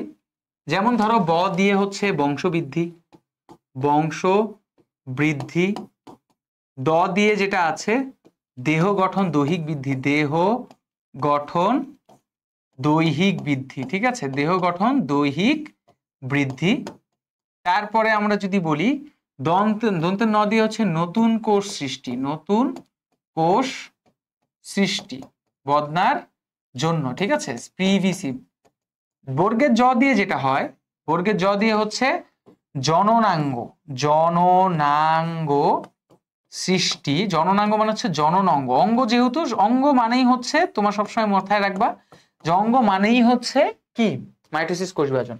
আরেকটা জিনিস হচ্ছে বর্গের জ দিয়ে আরেকটা জিনিস হয়, সেটা হচ্ছে জনন কোষের সংখ্যা বৃদ্ধি, জনন কোষের সংখ্যা বৃদ্ধি। এর মানে হচ্ছে ধরো একটা শুক্রাণু জনন মাতৃকোষ থেকে একটা শুক্রাণু তৈরি হলো, একটা শুক্রাণু জনন মাতৃকোষ থেকে একটা শুক্রাণু তৈরি হলো। তোমার কি মনে হয় একটি শুক্রাণু যথেষ্ট একটি ডিম্বাণুকে নিষিক্ত করার জন্য? না। যেমন আমাদের মানুষের কথাই যদি চিন্তা করো, যে আমাদের শুক্রাশয়ের ভিতরে লক্ষ লক্ষ কোটি কোটি শুক্রাণু আছে। এখন ওই একটা শুক্রাণুই লক্ষ লক্ষ কোটি কোটি শুক্রাণু তৈরি করবে কিভাবে? এটা হচ্ছে মাইটোসিস কোষ বিভাজনের মাধ্যমে, অর্থাৎ জনন কোষের মাল্টিপ্লাই বা সংখ্যা বৃদ্ধি হবে মাইটোসিসের মাধ্যমে। বাট যদি জিজ্ঞেস করা হতো জনন কোষ সৃষ্টি, তাহলে অ্যান্সার হতো মিওসিস।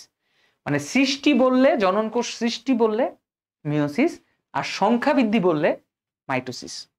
আর এই যে পিভিসি, পিভিসি, পি দিয়ে হচ্ছে পুনরুৎপাদন, পুনরুৎপাদন, এটা আমাদের হাইড্রায় পড়বা।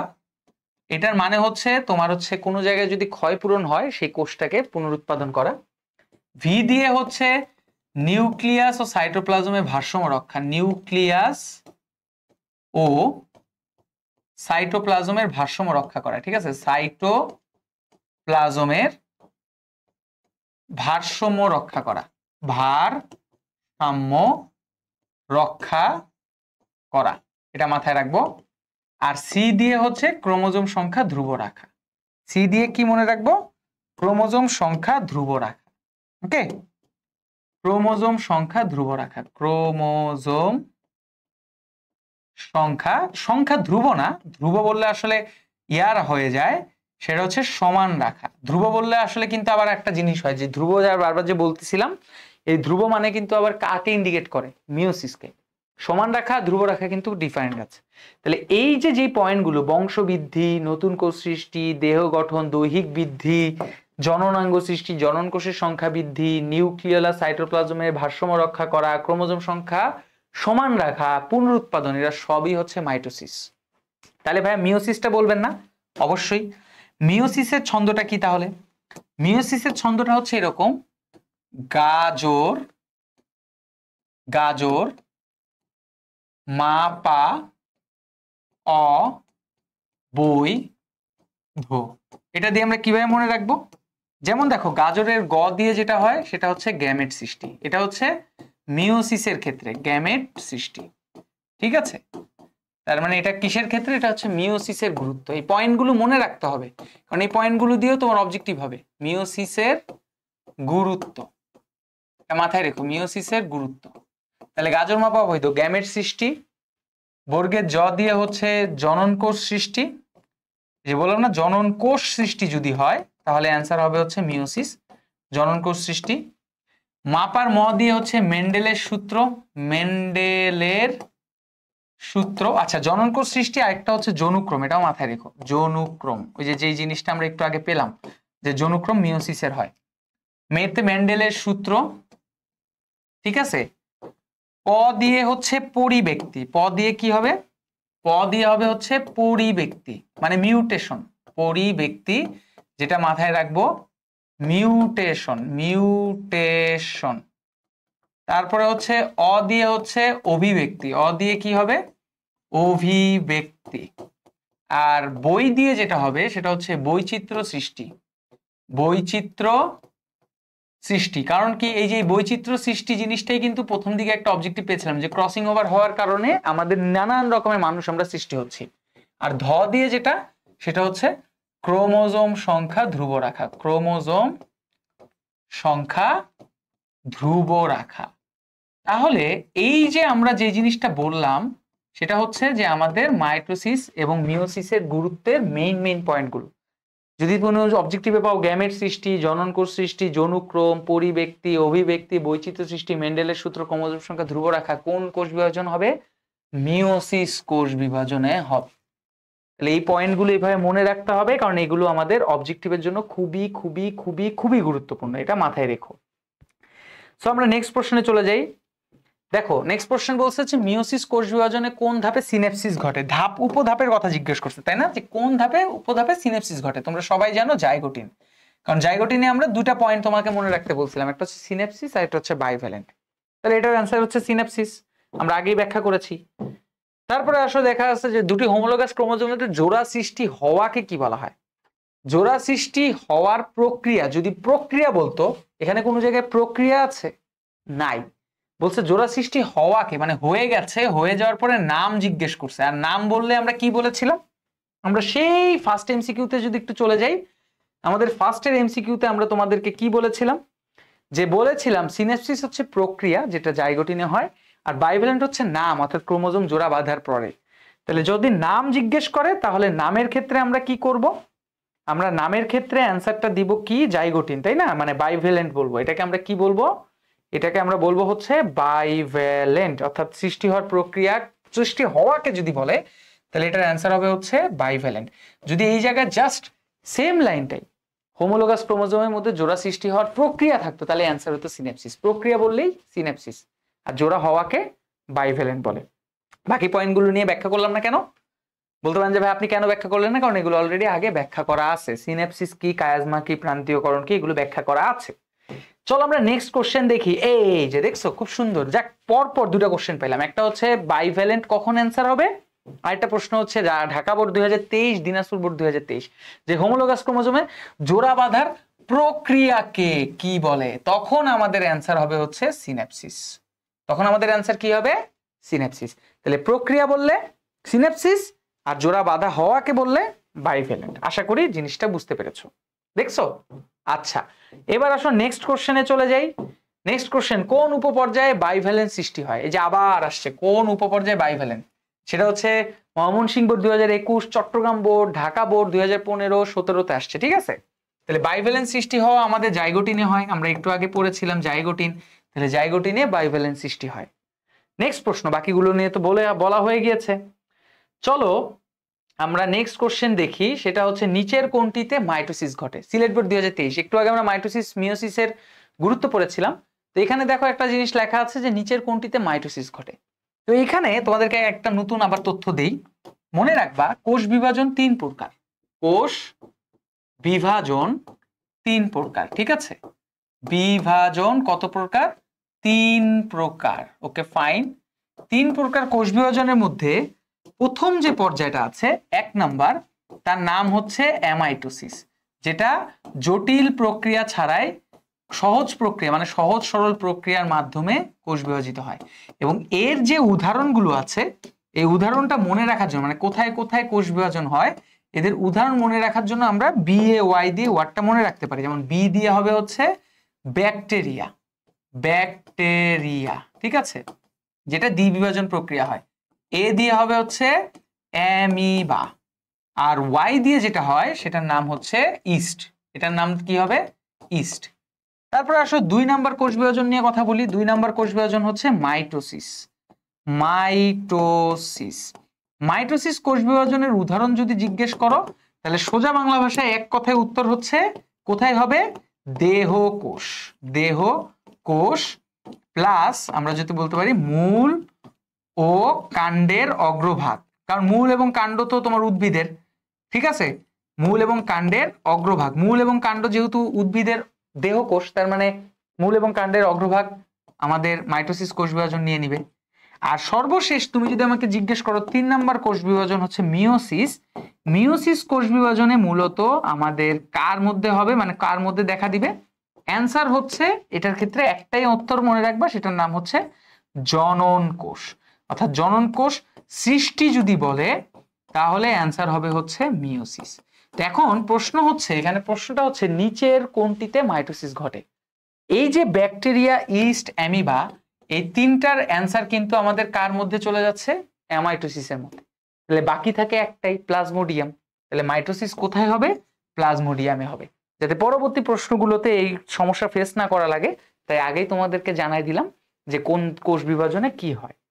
কুমিল্লা বোর্ড আমাদের 2015 সালে প্রশ্ন আসছে যে কোন কোষ বিভাজনে মেরুর দিকে গমন করে? মেরুর দিকে গমন করে মানে গতি পর্যায়, গতি পর্যায়। আর গতি পর্যায় মানে হচ্ছে কোন পর্যায়ে বলা হয়েছে?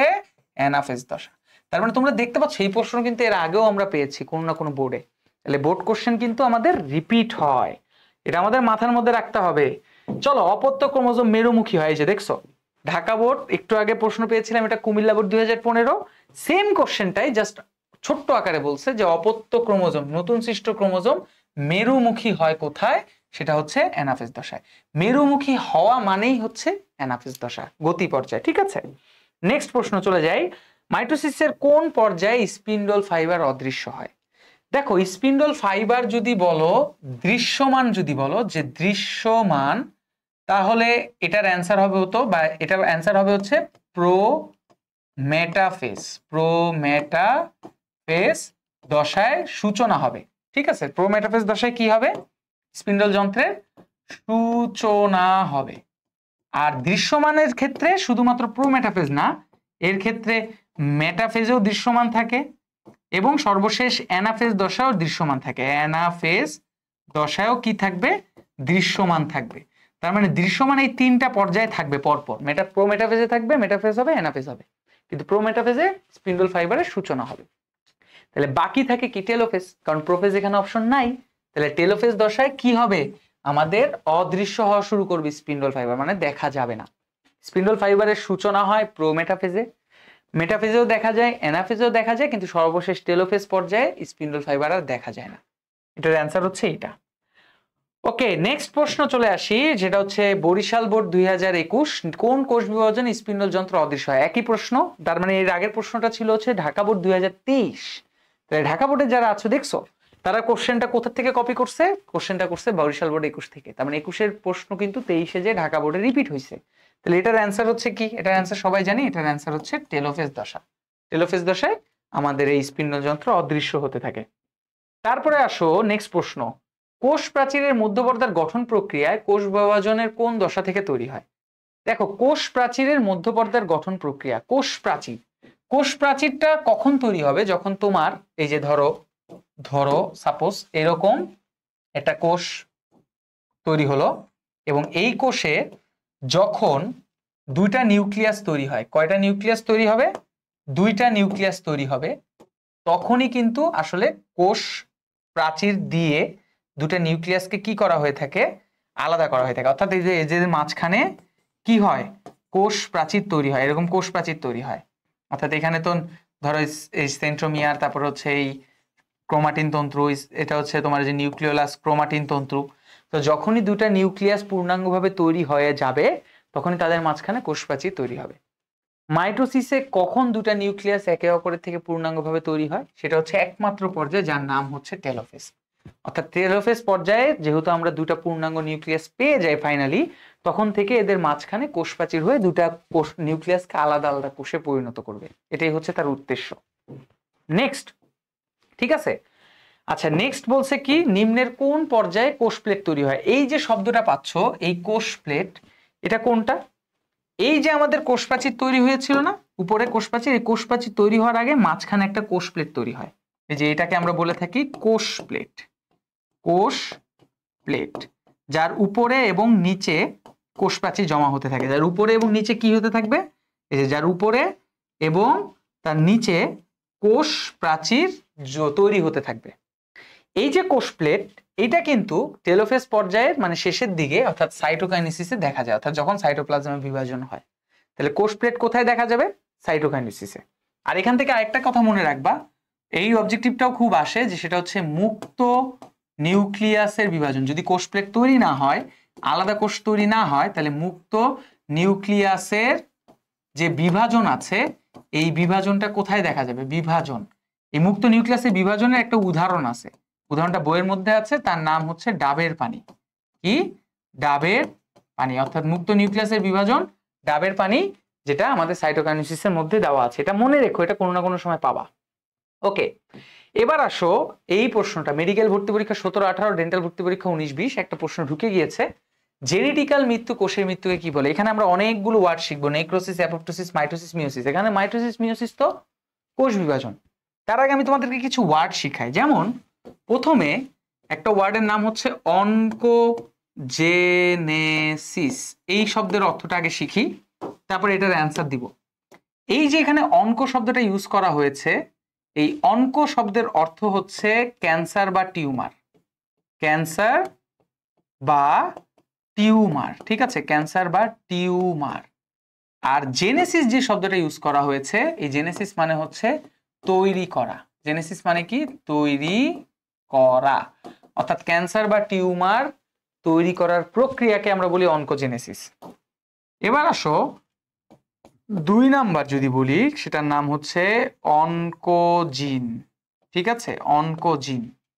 এই যে অনকোজিনের কথা বলা হলো, এই অনক শব্দের অর্থ হচ্ছে সেম ভাবে ক্যান্সার বা টিউমার, আর জিন শব্দের অর্থ হচ্ছে, জিন মানে হচ্ছে সেই জিন, অর্থাৎ যেই জিনের কারণে আসলে আমাদের দেহে ক্যান্সার বা টিউমার তৈরি হয়।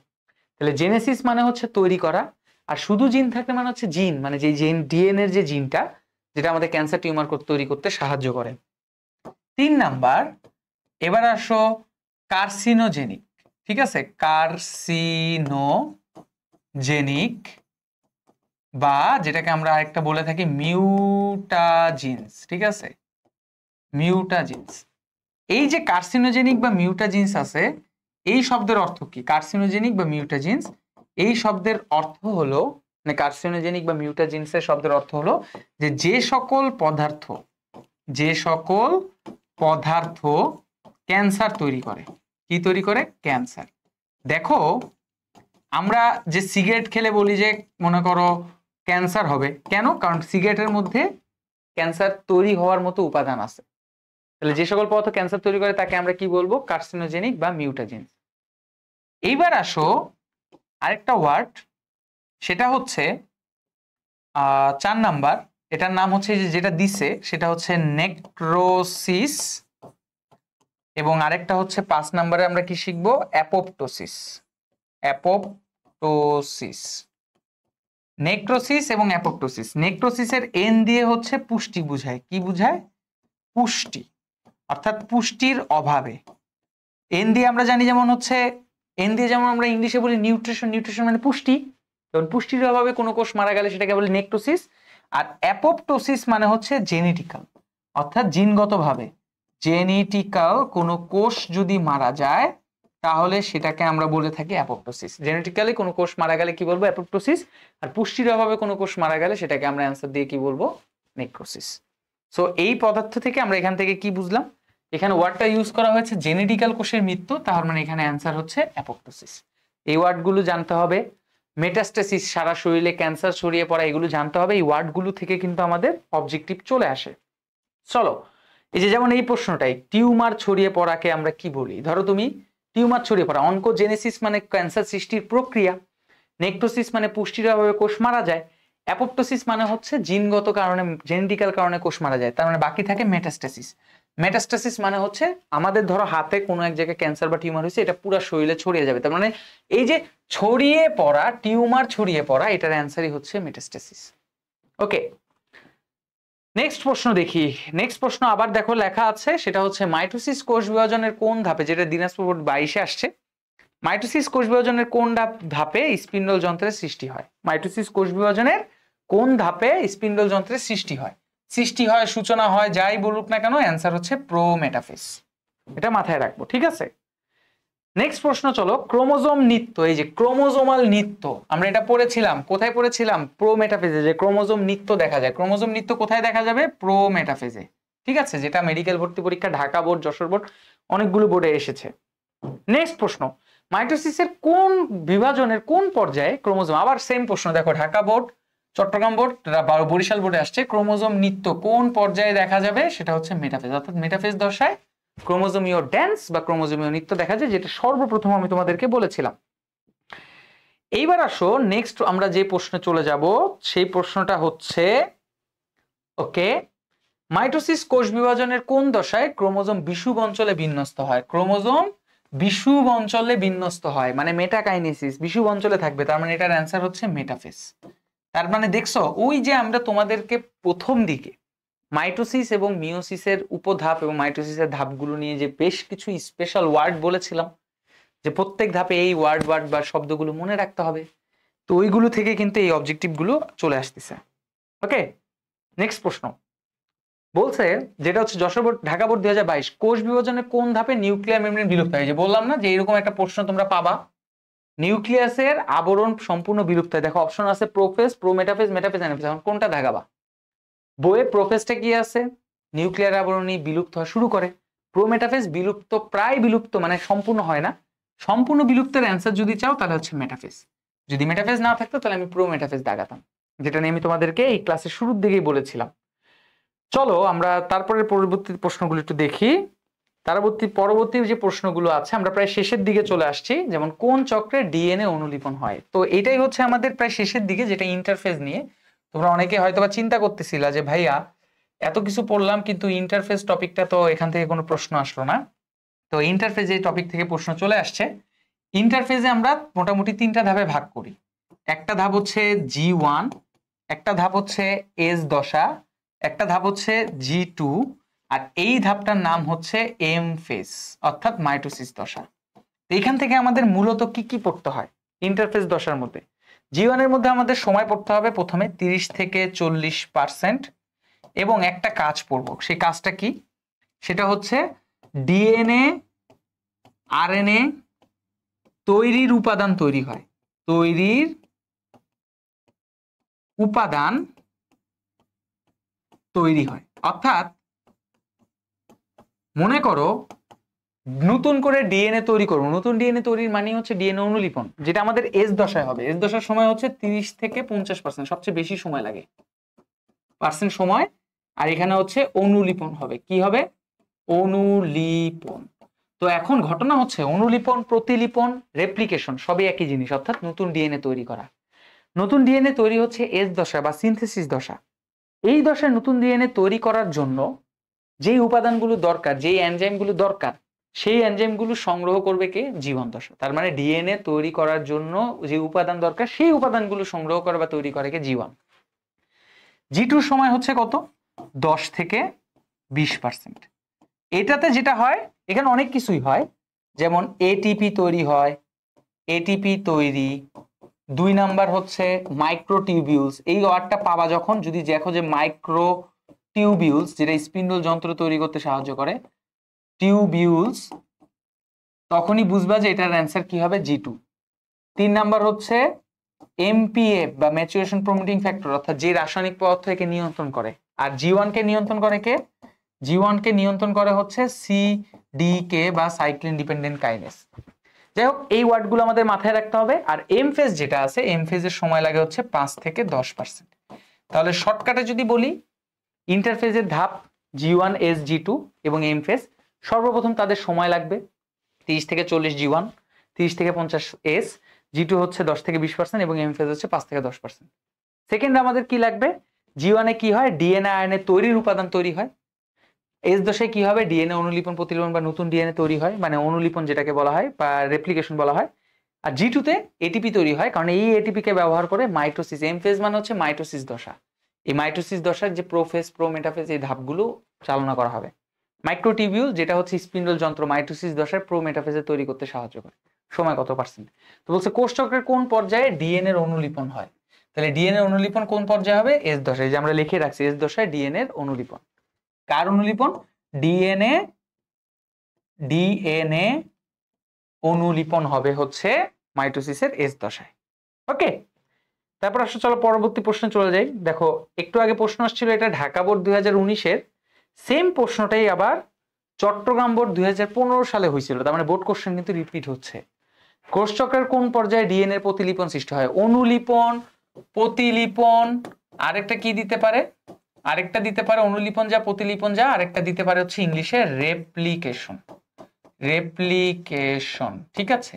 যাই বলুক না কেন, সবগুলোর অ্যান্সার কোন জায়গায় হবে? এই যে ইন্টারফেস। যেহেতু এখানে আমাদের prophase, pro metaphase, metaphase, anaphase দিছে, আমরা একটু আগে যেটা দেখালাম ইন্টারফেস, তার মানে ইন্টারফেস দশায় হবে। ওকে, ইন্টারফেজের এস দশায়। নেক্সট, কোষ চক্রের কোন দশায় সংশ্লেষণ দশায় ব্যয়িত সময় কোনটি? আচ্ছা, তোমাদেরকে আমরা একটু আগে জি1 বলেছিলাম।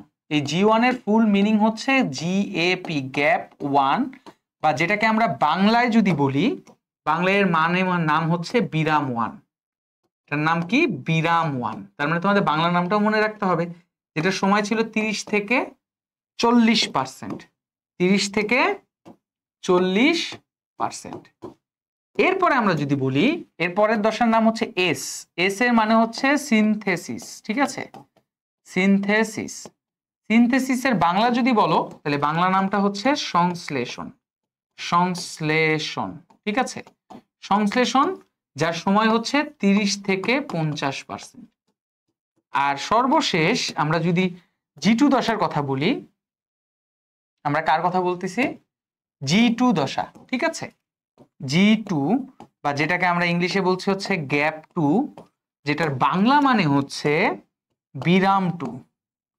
বিরাম 2, যার সময় হচ্ছে 10 থেকে 20%, ঠিক আছে? সো এখানে আমরা অলরেডি দেখতে পেলাম গ্যাপ 1, বিরাম 1, সংশ্লেষণ। এখানে আমাদের প্রশ্নটা বলেছে যে কোষ চক্রের সংশ্লেষণ দশার ব্যয়িত সময় হচ্ছে 30 থেকে 50, কারণ এই যে সংশ্লেষণ বা সিনথেসিস, যার সময় হচ্ছে 30 থেকে 50। নেক্সট প্রশ্ন, যেটা হচ্ছে আমাদের লাস্ট 3টা প্রশ্ন। এটা হচ্ছে দিনাজপুর বোর্ড 2023 প্রশ্ন, কোষ চক্রের সংশ্লেষণ দেশে ব্যয়িত সময়। একটু আগে প্রশ্নটা কোথায় ছিল? বরিশাল বোর্ড 2017। সেম প্রশ্নটাই আবার দেখো দিনাজপুর বোর্ড 2023 রিসেন্ট 23 প্রশ্ন আসছে, মানে 24 ব্যাচের আগের ব্যাচে প্রশ্ন আসছে। কোষ চক্রের সংশ্লেষণ দেশে ব্যয়িত সময় কোনটি? 30 থেকে 50%। তারপরে সর্বশেষ, নিচের কোনটিতে হিস্টোন প্রোটিন সংশ্লেষণ হয় কোষ চক্রের কোন দশায়? মনে রাখবা, হিস্টোন প্রোটিন সংশ্লেষণ হওয়া বা তৈরি করা, হিস্টোন প্রোটিন তৈরি করা, সংশ্লেষণ হওয়া বা তৈরি করা, এটা হচ্ছে ডিএনএ তৈরি করা, মানে ডিএনএ তৈরির উপাদান বলা যায়। এটা হচ্ছে সিলেট বোর্ড খুব সুন্দর একটা প্রশ্ন করেছে, উপাদান। তাহলে হিস্টোন প্রোটিন যদি ডিএনএ তৈরির উপাদান হয়, আমি তোমাদেরকে একটু আগে কি বলেছিলাম ইন্টারফেজের ক্ষেত্রে? এখানে আমি তোমাদেরকে কি বলেছিলাম যে ডিএনএ বা আরএনএ তৈরির উপাদান তৈরি হয়, মানে ডিএনএ কে তৈরি করতে যে উপাদান লাগে সেই উপাদান তৈরি হয় জি1 এ। তাহলে আমরা যেহেতু এখান থেকে জানলাম, এই অবজেক্টিভটা জানলাম যে হিস্টোন প্রোটিন হচ্ছে ডিএনএ তৈরির উপাদান, তাহলে জি1 দশায় হচ্ছে এই উপাদানটা আগে তৈরি হবে। এই উপাদানটা যখন তৈরি হবে, তারপরে একে ব্যবহার করে এস দশায় ডিএনএ অনুলিপন বা প্রোটিন মানে তোমার হচ্ছে রেপ্লিকেশন সম্পন্ন হবে। সর্বশেষ কোশ্চেন যেটা হচ্ছে আমাদের ময়মনসিংহ বোর্ড 2021, কোষ চক্রের জি1 এর ব্যয়িত সময় কত?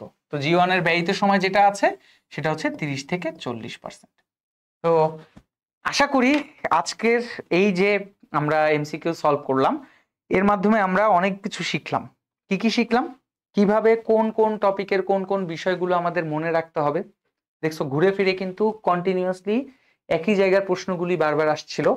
2 নাম্বার আমাদের যেটা মনে রাখতে হবে সেটা হচ্ছে যে কিভাবে আমরা আসলে এমসিকিউ গুলো সলভ করলে এক একটা অপশন থেকে অন্যান্য অপশন থেকে আমরা আরো অনেক কিছু তথ্য পেতে পারি। আর 3 নাম্বার হচ্ছে যে এই প্রশ্নগুলো করলে আশা করি তুমি যেই বোর্ডের হও না কেন সেই বোর্ডে তোমাদের এমসিকিউ প্রশ্ন কমন পড়বে। তাই ভালো থাকো, সুস্থ থাকো, দেখা হবে নতুন অধ্যায়ে খুব দ্রুত। সেই পর্যন্ত আল্লাহ হাফেজ, আসসালামু আলাইকুম।